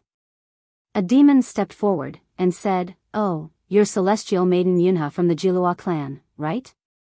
Judging by the others' reactions, this demon was most likely their leader. Celestial maiden Yunhe observed them for a while before saying, "Jian Hu from the Biyao clan?" "That's me," the demon said with a nod. He exuded a domineering aura as he stood with his hands clasped behind his back. Celestial maiden Yunhe's expression tensed up, and she whispered to her companions, "The Biyao clan is a powerful 9th Lotus clan, and Biyao Jian Hu is more so a prodigy of the younger generation. Right now, he's studying at the 9 Soaring Academy." 9 Soaring Academy? Expressions of fury spread across everyone's face. Around 1 million years ago, Yu Yuan had been defeated by a freak from the 9 Soaring Academy. It was because of this that they could only place 72nd. Otherwise, the 100 Battles Academy could have ranked even higher. Thus, they naturally had no good feelings for the 9 Soaring Academy. In any case, celestial maiden Yunhe, how did those people also get here? Someone asked. This was a key question. Even with a map, they had still gone through so many struggles to get here. If it were said that Biyao Jian Hu and the others had made it here by luck, who would believe it? Celestial maiden Yunhe furrowed her delicate brows. After a moment, she said, "The Jilua clan obtained the map from an auction. However, they sold several copies of the map, and the Biyao clan also obtained one." Everyone frowned upon hearing this. The ancient tomb was indeed dangerous, but the greatest dangers in life often came from other living things. "Oi, dude over there, are you trying to lose the face of our demon race? You're actually teaming up with a bunch of angels," someone said to Ling Han. Their voice was filled with disdain. Indeed, angels were opposed to demons, and it would already be a good outcome if they didn't fight. Mingling together was nothing short of a miracle. Ling Han grinned, and said, "And what are you going to do?" A demon leaped forward. His face was twisted with malice and rage, and he shouted, "Fuck, I'm going to kill you, you degenerate." Meanwhile, the angels beside celestial maiden Yunhe continued to chatter and laugh. They had their arms crossed before their chests, and it was as if this had completely nothing to do with them. First of all, this was an internal conflict between demons, so it indeed had nothing to do with them. Second. Of all, Ling Han was far too powerful, so they didn't need to help him at all. Even celestial maiden Yunhe showed no signs of interfering. She simply turned to Bao Jianhu and said, "Control your own people. Otherwise, don't run to me in regret afterward." Bao Jianhu sneered in reply. He simply disregarded this as celestial maiden Yunhe making an empty show of strength. Seeing no opposition from Bao Jianhu, the demon immediately lunged at Ling Han. With a pressing motion, his hands transformed into a mountain of arrows. Whoosh! Tens of thousands of arrows whistled forward, yearning to pierce Ling Han and kill him. Pa! Ling Han casually swung his palm, upon which the demon was sent flying backward. He tumbled through the air, violently spitting blood and teeth as he did so. "So you're actually a monarch tier," Bao Jianhu said in a solemn voice. The demon who had been sent flying was a 4th Severance Emperor tier. Meanwhile, it was during the 5th Severance when a monarch tier would possess the greatest advantage over an emperor tier. As such, it was no surprise that Ling Han had ended a battle with a single strike. Bao Jianhu became even more infuriated. A mighty monarch tier was actually riding on the coattails of celestial maiden Yunhe? Was he trying to sink the demon race's face into the abyss? "I said you'd regret it," celestial maiden Yunhe said, adding fuel to the fire. They were competition, so it was best to shoo them away as soon as possible. This naturally enraged Bao Jianhu even further. "Then let me experience his power," he said with a humph. Hunyao leaped forward. Her finger was pointed at Bao Jianhu, and she wore an expression of arrogance as she said, "Ugly bastard, Niao will destroy you." "You ugly bastard?" Bao Jianhu stammered with a stiff expression. He was a rare handsome man of the demon race, okay? It was simply because they belonged to different races that their perception of beauty was different. Anyhow, she actually dared to call him an ugly bastard? "Toxic woman, I can't forgive you." He lunged forward, intent on giving Hunyao a vicious lesson. Who's scared of whom? Hunyao was unfazed as she charged forward.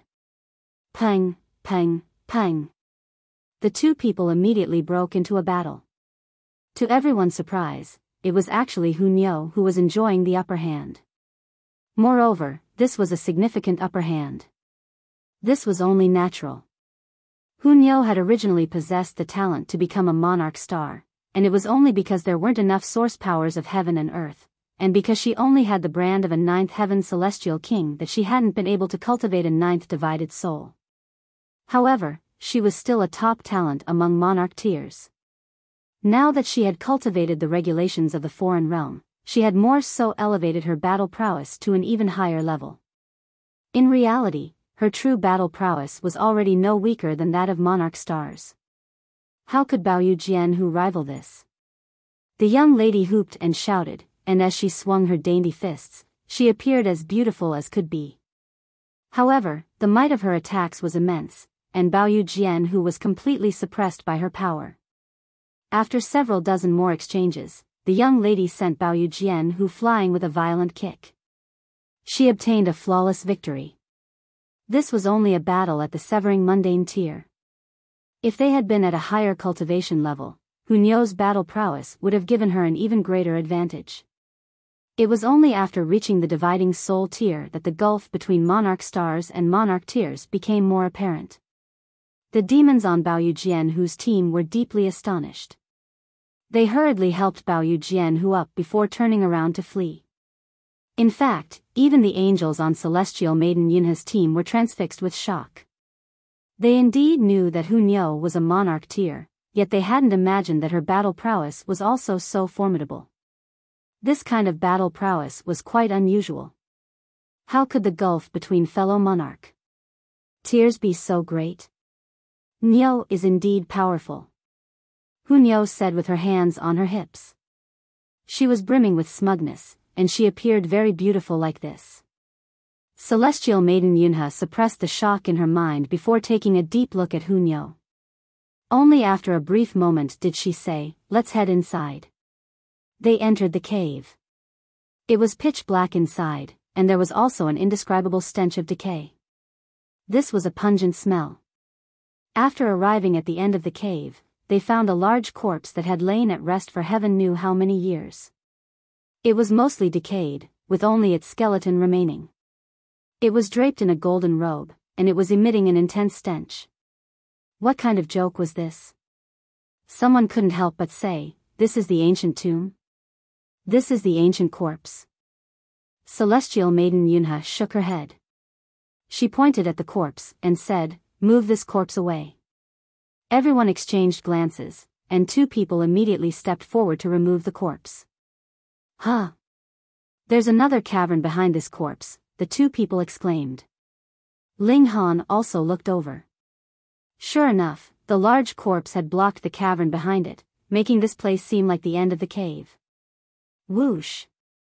After moving the corpse a small distance, a powerful suction force suddenly appeared, and it was as if it wanted to suck all of them into the cavern. However, because this suction force was too powerful, pung! The corpse was pulled back, blocking the entrance to the cavern again. The suction force instantly vanished. The two angels responsible for moving the corpse exchanged a glance before saying, "Come, let's pull harder." Their eyes were slightly red. They had actually failed to resist the suction force and move the corpse. This was fairly embarrassing.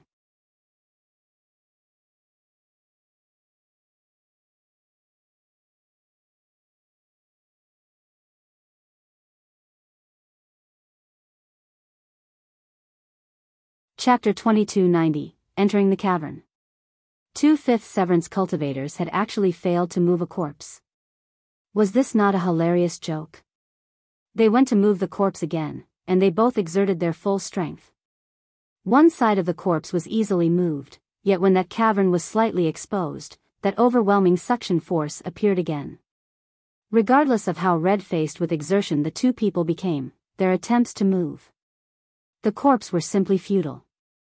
They couldn't move it another inch. However, they had already been embarrassed once, so how could they bear to fail again? They both gave it their absolute all. Wang, wang, wang. Numerous symbols shone on their bodies as their wings beat rapidly. Pa! There was a flash of red, and the arm of one angel was surprisingly torn off, sending blood spurting through the air. The other angel was freaked out by this sight, and he hurriedly let go of the corpse. The corpse was instantly sucked back, blocking the entrance to the cavern again. "TM fine," the person who had suffered the torn arm said.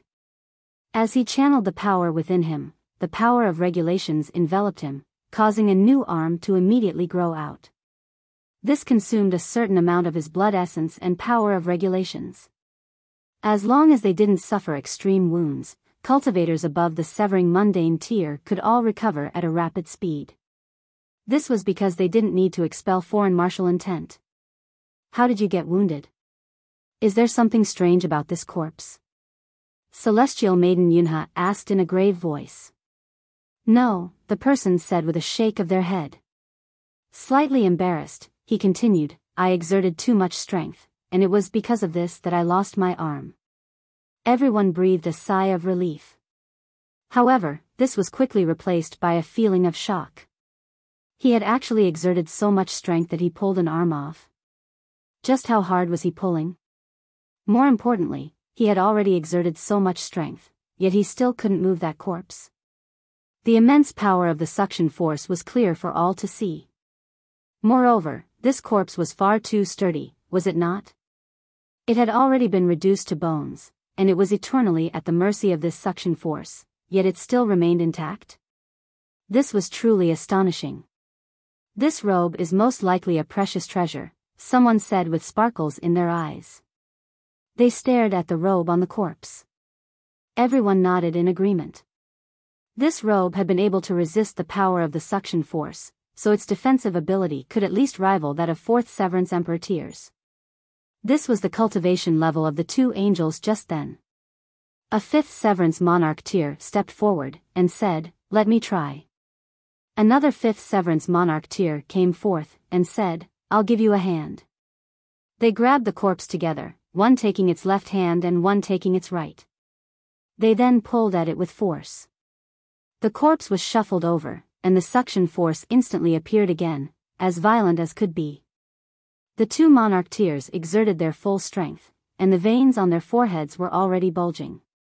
This completely ruined their beauty, and it made them appear extremely savage. Their wings continued to flap, and their legs also rose into the air. However, even though the corpse was easy to move, trying to completely move it aside was as difficult as ascending the heavens. It was almost an impossible task. In order to avoid a similar fate to the angel before, they quickly abandoned their attempt. How can this be? Everyone asked in shock. How in the world could they enter? Even though they could create a small opening, what would they do if they were sucked in? After all, who knew what kinds of dangers lay inside? This place was filled with an eerie air, so who would be silly enough to believe that a paradise lay inside the cavern? Why don't we remove its robe first? Someone suggested. The corpse had already decayed, so as long as they removed its robe, the corpse would presumably be sucked into the cavern with ease. At that time, the entrance to the cavern would also be exposed. This suggestion won the support of the others. They felt like this was a good idea. Ling Han didn't oppose this suggestion either. He simply frowned, feeling an indescribable sense of unease. They started to remove the corpse's robe, yet they quickly discovered that the buttons of the robe were incredibly difficult to undo. After almost an hour, they finally managed to undo a single button. They instantly cheered in delight. There was finally a glimmer of hope. They continued to encourage themselves, and after an entire day, they finally managed to undo all of the buttons on the robe. Whoosh! The robe slapped onto the entrance of the cavern. Plop! After fluttering for a brief moment, it was instantly sucked inside. The corpse then collapsed as well, with its hundreds of bones flying into the cavern like meteors. Not good. Before Ling Han could react, he had already lost control of his body. He was sucked toward the cavern. Not only him, but everyone else was lifted off their feet and sucked toward the cavern as well. This suction force was far too terrifying. Celestial Maiden Yunhe and some others flapped their wings furiously, trying their best to stabilize themselves in the air, yet their attempts were futile, and their struggles were insignificant before the power of the suction force. Whoosh! They were all sucked into the cavern. Their bodies tumbled around, and they all felt so nauseous that they wanted to vomit. In fact, several people fainted, after which bile was thrown from their mouths. After at least 30 minutes, they finally saw an expanse of blinding white light before them. Pang, pang, pang, pang. They landed one after another, slamming into the ground. However, they didn't feel any pain at all. This was a snowy mountain. No wonder it was so white and so bright, and no wonder their fall wasn't painful as expected. Everyone groaned as they crawled up. Even the few people who had fainted opened their eyes in a daze. However, they immediately started to violently vomit again. They were still feeling terrible. "Where is this?" they all asked. Celestial Maiden Yunhe was slightly pale. It was clear that the person who had drawn the map had never entered this place before, yet they had tricked others by saying that this was the tomb of some ancestral king. Their aim was to raise the price of that map. From the fact that they had sold 2 copies of the same map, it was already clear that the seller was lacking in integrity. From here on in, everything would be unfamiliar. This place was potentially fraught with danger. Someone clasped their head and said, "The bones have scattered everywhere, but that robe is nowhere to be seen." They hadn't managed to obtain anything. In fact, this was to be expected. With a single gust of wind, that robe could have been carried anywhere on the mountain. Let's head back and take a look first. They wanted to check their path of retreat. They knew not of north, south, east, and west in this region, and their chaotic arrival just then also prevented them from knowing where they had come from. However, this didn't matter. As long as they could determine the direction of the wind, they would know where they had come from. They had been sucked in here, so they could presumably find the exit as long as they traveled following the wind. They set off, and it wasn't long before they discovered a cave on the side of the mountain. However, the winds that gushed out from the cave were far too violent, and they were immediately sent flying once they neared it. They couldn't resist them at all. After several tries, they had no option but to dejectedly give up. With their current strength, they had to admit that they couldn't overcome the power of these winds. We have no option but to find another exit. They observed their surroundings. It was a sheet of white, and they couldn't see any other color. Let's go. Perhaps we can still find that robe. This was at least some motivation. Just as they were about to set off, a loud screech of an eagle suddenly traveled over from the sky. They all looked up, only to see a mighty vulture soaring through the sky. Its wingspan measured 30 meters, and even though this was insignificant compared to those colossal monsters, it was radiating with an aura that instilled chilling fear in one's mind. The silver vulture also noticed them. It shot a glance at them, and this caused everyone's heart to shudder. They felt indescribably terrible. This holy beast is incredibly powerful. It's at least at the 8th lotus. Their expressions changed drastically. If they were targeted by an 8th lotus holy beast, and if they had no path of retreat, their only option would be death. Where do we flee?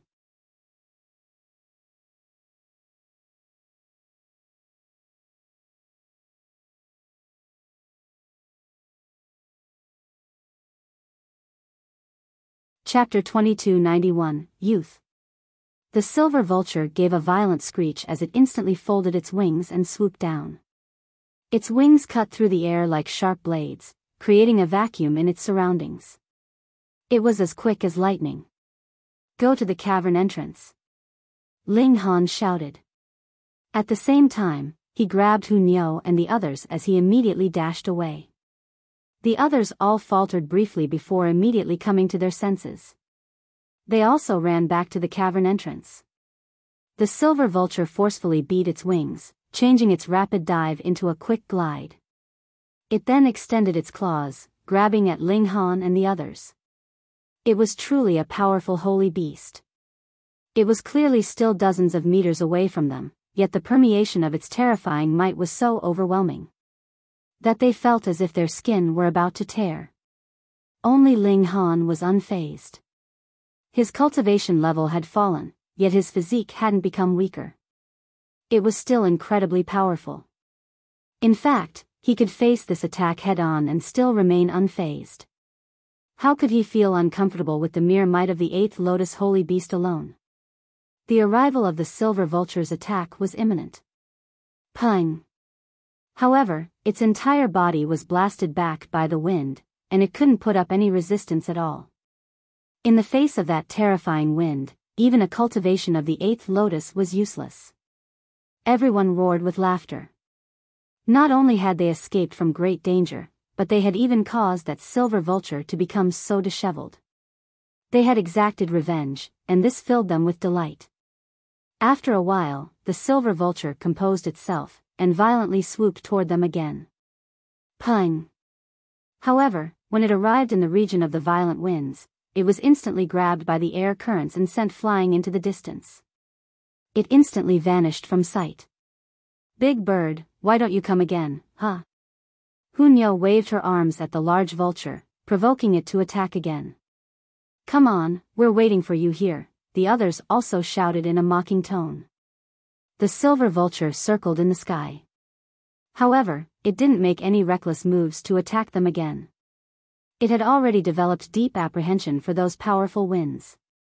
It attempted to attack them several more times, yet it ultimately chose to give up. With a flap of its wings, it flew into the distance. Ling Han and the others didn't dare to let their guard down. Instead, they remained alert, afraid that the large vulture would suddenly return again.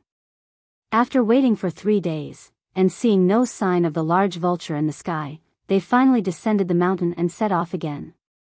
This time, however, they didn't dare to fly through the sky. Doing so would make them a huge target. They traversed across the land, but it wasn't long before everyone trained their gaze on Ling Han. This was because his entire body was red, making him stick out like a sore thumb against the snow-covered land. Ling Han chuckled in response. With a single thought, his skin instantly became snow-white. Celestial Maiden Yunhe and the others were all astonished. Even though changing the color of one's skin was extremely easy, ordinary monarch tears were far too proud to do such a thing. Changing one's own appearance was naturally a humiliating act. However, before they had even complained, Ling Han had already taken the initiative to change his own skin color. This was absolutely astounding. What they didn't know was that Ling Han's identity as a demon was already a disguise in the first place. Thus, he naturally couldn't care less about changing his skin color. This person knows when to yield and when not to yield. How terrifying. Even though they didn't fly, their speed was still insane, and they arrived at the foot of the mountain in no time. Their vision was still filled with endless snow. Although they were all at the severing mundane tier, if they stayed here for too long, they would still feel a spine-chilling cold. They headed away from the mountain, and after walking for around 10 days, they finally exited the snowy plains. They saw an expanse of lush green before them, and this rejuvenated their spirits. The snowy plains had transformed into a boundless stretch of grassy plains. Along with it, their mood also brightened up. They continued forward, and the grassy plains also remained unchanging. In some places, the grass was only an inch long, while in other places, it would reach almost a meter in height. In fact, there were even places where the grass would become several meters tall. It was much like a miniature forest. After walking for so many days, they finally decided to stop for a rest. After all, they had come across a holy beast before, so it was best to remain vigilant. As such, they chose to rest amid a patch of tall grass. They would use the grass as a natural camouflage. They made the most of every minute to rest. After traveling for so many days, they indeed felt slightly fatigued. Everyone was suddenly astonished by the sound of rapidly approaching footsteps. As a person, they immediately exclaimed. This could be determined by them thanks to the pattern of the footsteps. The being only had 2 legs, so this pretty much eliminated everything apart from humanoid beings. Perhaps someone had arrived here before them? They all shook their heads. This was extremely unlikely. After all, they had only arrived here after removing the corpse that had blocked the entrance to the cavern. Of course, they couldn't discount the possibility that someone had shrunk down in size, and created a small gap to enter. They're close. They all prepared for battle. Judging by the speed of the person, their cultivation level wasn't high. Whoosh! A figure soared past overhead, allowing them to observe them clearly. This was a youth who was only 15 or 16 years old. He was shirtless, and even though he wasn't tall, his body was firm with muscles. He was from the angel race, and he had a pair of wings on his back. However, these wings were pitifully small. At full stretch, they only measured a mere 60 centimeters across. Surprisingly, however, there was also a pair of horns on his head. This was clearly a unique feature of the demon race. The youth held an iron trident in his right hand, and the golden wrist guard on his forearm also reflected the dazzling light. Ling Han and the others immediately understood why this youth was fleeing. This was because a gigantic silver wolf was bounding after him, attempting to capture him. However, they immediately calmed down. This wolf was only at the 4th leaf of the 5th lotus. In other words, they could defeat it with a single glare. However, the youth was only at the 2nd leaf of the 5th lotus, which put him at a huge disadvantage against the wolf. He was naturally no match for it. After the youth and wolf passed, they all stood back up. With their cultivation, concealing themselves from this person and wolf was no difficult task.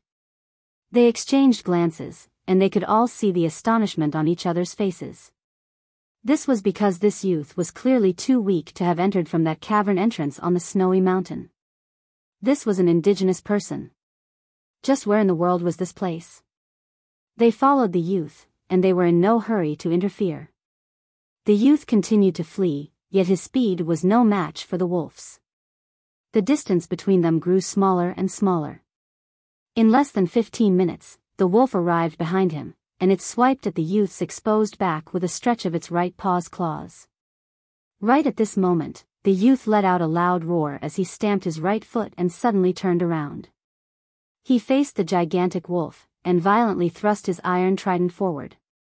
The wolf extended its claws to block, yet it actually failed to push the trident aside. It was as if the youth's strength had instantaneously grown by a great amount.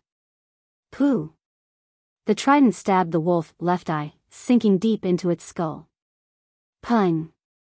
The wolf counterattacked, sending the youth flying. However, it had no energy to continue pursuing him. Instead, it continued to jump around, with blood spraying from its left eye. It howled in grief. Pooh! The trident finally fell out, and the wolf used its remaining right eye to search for the youth. It wanted to kill him. However, even though the wolf didn't see Ling Han, it saw the dozen or so other people. It had suffered severe wounds, and even its brain had been heavily wounded. As such, how could it still think properly? Upon seeing people, it immediately lunged over with no hesitation at all. P*SS off, a monarch tear shouted. Pa! The wolf instantly transformed into a cloud of blood.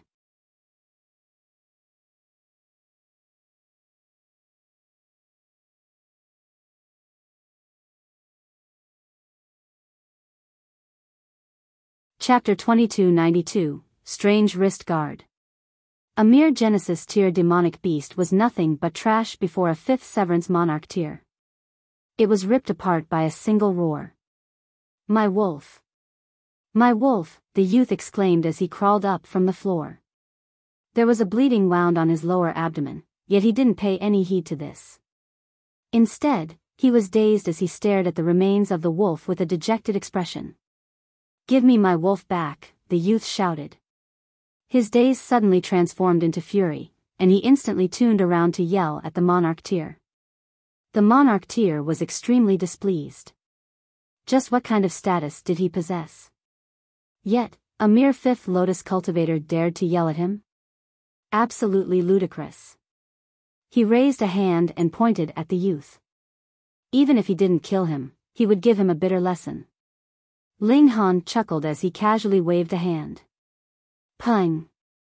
The monarch tier was instantly sent flying. He's still a youth, and you indeed destroyed his spoils of battle. Is chiding you wrong? Bewitching Maiden Ro was increasingly familiar with Ling Han, and she immediately stepped forward to say, Little brother, tell this older sister, why were you engaged in such a risky hunt? She practiced charm techniques, so she could subdue others without lifting a single finger. Even though her cultivation had been suppressed to the 5th Severance, she had still advanced to become a monarch tier, after all. This allowed her to become stronger against those at the same cultivation level. Moreover, the youth was only at the Genesis tier, so he more so couldn't resist her charm techniques. The youth felt as if the woman before him was as beautiful as a holy saint. He involuntarily wanted to obey her words, and he replied, Today's my coming-of-age ceremony, so I need to hunt prey that's stronger than me. That way, I can prove my worth to join the hunting team. What's your name? And where are you from? Bewitching Maiden Ro asked. My name is Yong Qin, the youth replied. Intoxicated, he then said, I'm from the Mahan tribe. Big sister, you're so beautiful. A proud smile involuntarily spread across bewitching Maiden Ro's face. The youth's final remark certainly wasn't because of her charm techniques. Instead, he truly found her beautiful from the bottom of his heart. This praise made her extremely happy. Big sister, I'll give you 10 items of prey to ask for marriage. Will you marry me? Yong Qin asked. He surprisingly started to propose. Everyone involuntarily laughed. This youth was truly interesting. Bewitching Maiden Ro wore a proud expression as she said, I'm already married. Disappointment instantly washed over Yong Qin's face. It was as if his life had lost all meaning. Young man, can you show me your wrist guard? Ling Han asked. He gazed at the wrist guard on the youth's forearm. An alert expression instantly spread across Yong Qin's face. What are you trying to do? That's right, who are you people? He had actually revealed his identity in a daze. How uncanny. Ling Han smiled and said, we're not bad people. You can completely trust us. Yong Qin naturally wouldn't believe him. His expression remained skeptical. Little brother, you need to trust us, bewitching Maiden Ro said. There was a glimmer in her eyes. Yong Qin involuntarily nodded. This wrist guard can't be removed. Unless I die. Ling Han was astonished. He grabbed the youth's hand and carefully observed the wrist guard. Just then, the youth had been able to kill the wolf thanks to his tactic of purposefully fleeing to encourage an attack from the wolf. At the last moment, he launched a sudden strike to gain the upper hand. However, another reason for his success was this wrist guard, which suddenly glowed with a brilliant light the moment that he attacked. It bestowed him with more power. However, unlike the treasures that Ling Han was familiar with, this wrist guard wasn't decorated with any tool symbols. Even though there were patterns, these were simply decorations. This made him feel extremely curious. Others weren't as observative as him. After all, Ling Han had acted as the ruler of a heaven and earth for a period of time. Thus, he was now extremely sensitive to changes in power and regulations. In any case, even if the others noticed this detail, they wouldn't pay any heed to it. That was simply a tool at the fifth lotus, so how could it catch their attention? Ling Han carefully observed the wrist guard. Apart from being exquisitely beautiful, there was nothing else special about it. He became even more curious. He used his divine sense to observe its internals, yet this immediately led to an unforeseen accident. With a crack, the wrist guard suddenly shattered. A part before falling from the young man's wrist. Ah! Yong Qin exclaimed in astonishment. His expression became dejected, and he shouted, my wrist guard! My wrist guard! His shouts were filled with grief. With the wrist guard falling to the ground, it was easy to see the needle-sized hole on the young man's wrist. However, Genesis tier cultivators possessed decent recovery ability, so it wasn't long before this wound disappeared. This wound had most likely been left by the wrist guard. The youth had stated that his wrist guard couldn't be removed unless he was killed. Perhaps this needle-sized wound was what the wrist guard used to observe his life force? Ling Han let bewitching Maiden Ro console the youth. Meanwhile, he picked up the broken wrist guard and started to carefully examine it. He was immediately astonished by the intricate nature of its internals. It was filled with thin threads, though these threads had already been messed up now. It was as if the precious tool had self-destructed, forbidding others from observing its construction. Ling Han pondered for a brief moment. His strength was far above the upper limit of this wrist guard, so when his divine sense entered it, the wrist guard was naturally unable to resist. This most likely activated its self-destruct mechanism. Strange. Far too strange. If this precious tool had a tool spirit, was the most important thing not to protect its own life? Why would it choose to self-destruct? Meanwhile, the youth stopped his fit thanks to the comforting words of bewitching Maiden Ro.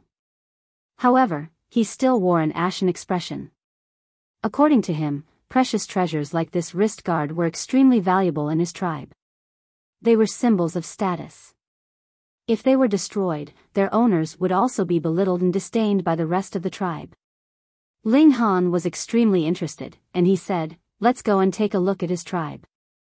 Celestial Maiden Yunhe and the others didn't have any better suggestions, so they nodded in agreement after exchanging a few glances. They set off with the youth. However, they only arrived at the camp described by the youth after traveling for 3 days. It was a collection of tents that were placed in a circular shape. Several days ago, the youth had left by himself to hunt a wild beast that was stronger than him. This was in order to complete his coming-of-age ceremony. Yong Qin, someone shouted.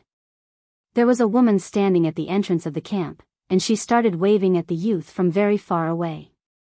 Mom, the youth exclaimed. He also waved his hand as he ran toward the woman. Son, you didn't get injured, did you? the woman asked as she embraced the youth. She looked him up and down with a caring expression. Mom, I'm fine, Yongqin said. It was clear that he was slightly embarrassed before everyone else.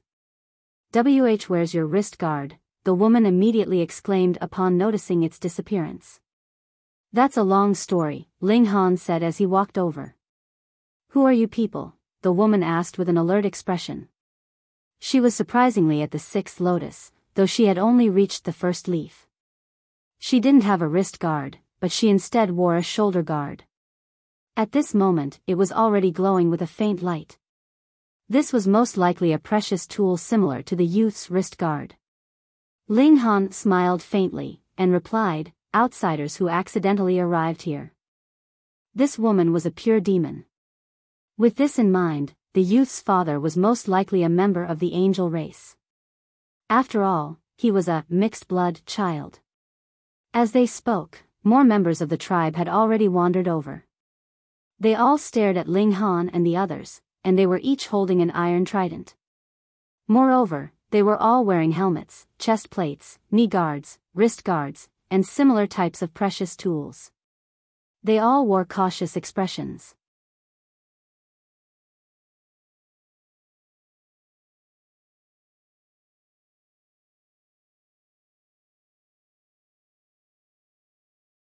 Chapter 2293, Truly Strange. Ling Han raised his hands, and said, We have no evil intentions. We only arrived here by accident. An elder walked out from among the people.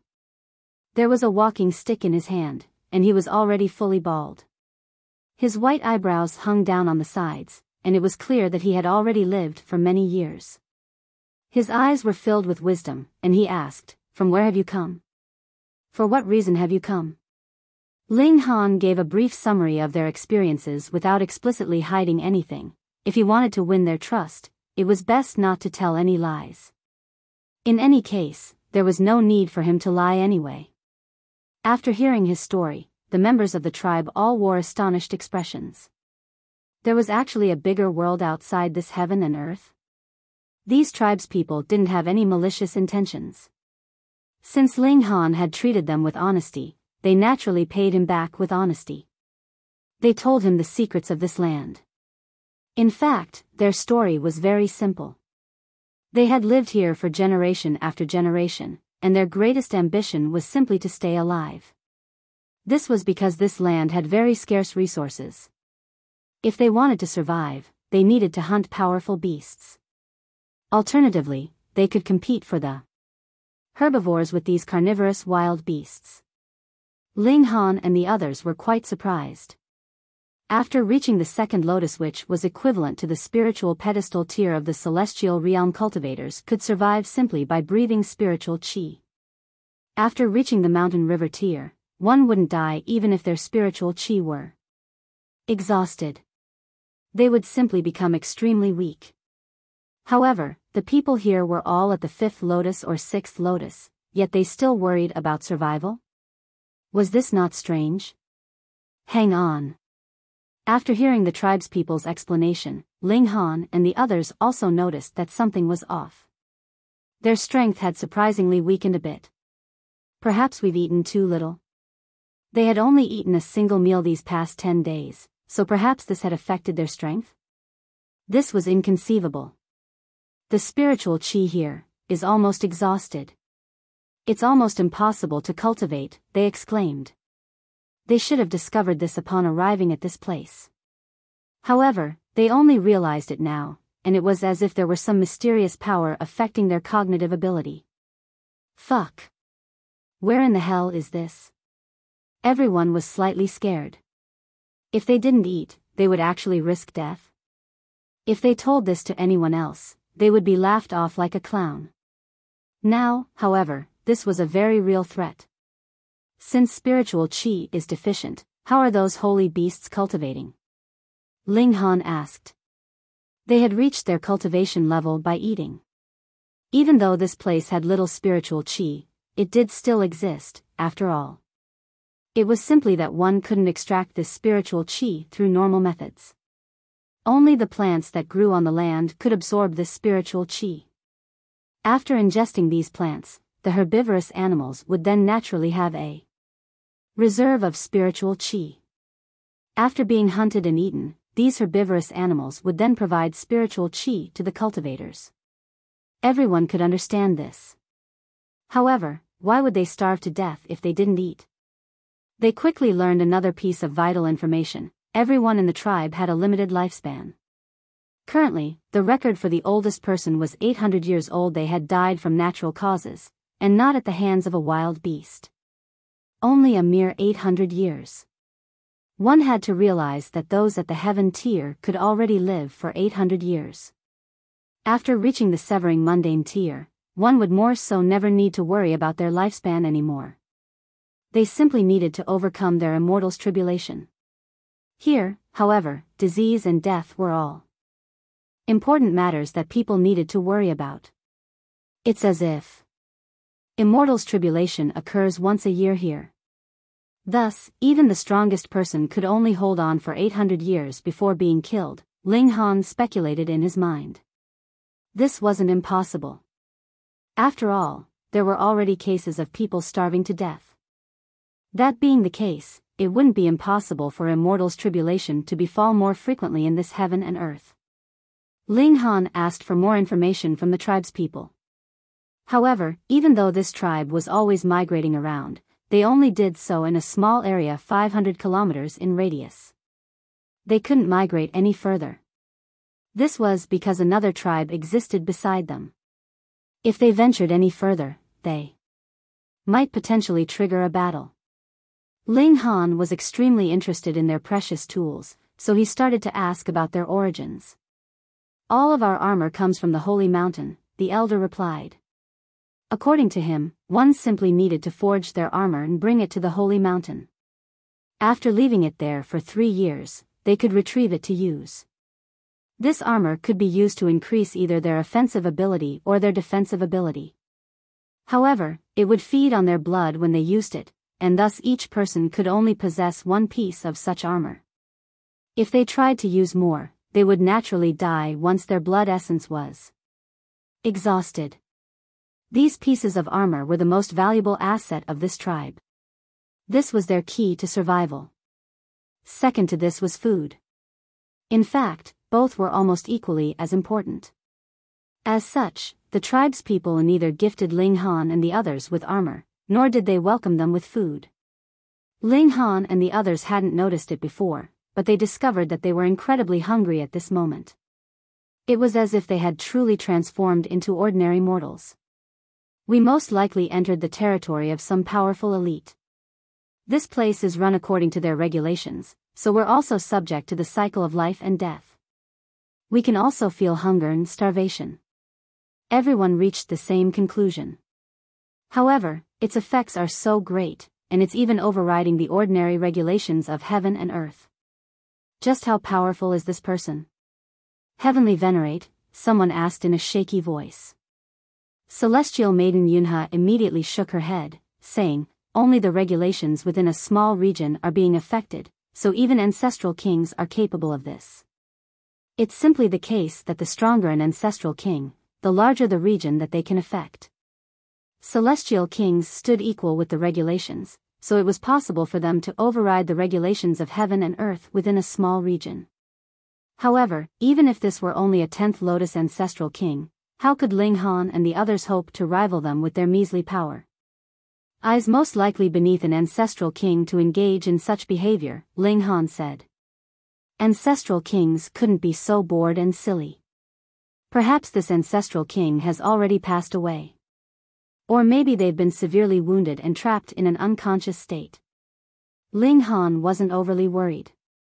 If it truly came to the worst, he could unleash the might of the Black Tower to forcefully break free from this place. However, if he did this, the Black Tower might truly become a crippled tower. It would lose all of its power. Thus, unless it was absolutely necessary, he definitely wouldn't use the Black Tower again. Ling Han wore a faint smile as he retrieved some food from the Black Tower. The tribe's people instantly started to drool upon seeing this. Not only them, but the eyes of Celestial Maiden Yunhe and the others also glimmered with greed. After reaching their cultivation level, they would only store star stones and celestial medicines in their spatial god tool. How could they have any food? Food for armor. Deal or no deal? He asked with a smile. Don't lie to me. There are definitely new pieces of armor lying around. The tribespeople salivated as they stared at the food. Esteemed guest, you have to realize that the metals and ores used to forge these pieces of armor are extremely difficult to mine, an elder of the tribe said. He was clearly trying to bargain. Ling Han wasn't afraid of them asking for a higher price as long as they were willing to trade. Thus, he smiled and said, I can add some more food. However, the more important thing is, how many items do you have to exchange? The elder smiled, and even the wrinkles on his face smoothed out a little. After bargaining for a while, Ling Han used a large amount of food to trade for a set of armor. He could armor himself from head to toe. However, he was told by the tribespeople that even if someone were incredibly strong, they could at most only wear 2 pieces of armor at once. Otherwise, they would be seeking death. Ling Han nodded in understanding. He then traded for 1 more wrist guard, and tossed it to Yongqin. This was to compensate him for his loss. After that, he started to immediately investigate these pieces of armor. You're tuning into the Biyao's Wuxia Chronicles YouTube channel. Don't forget to subscribe and join us on this journey to catch the most captivating stories.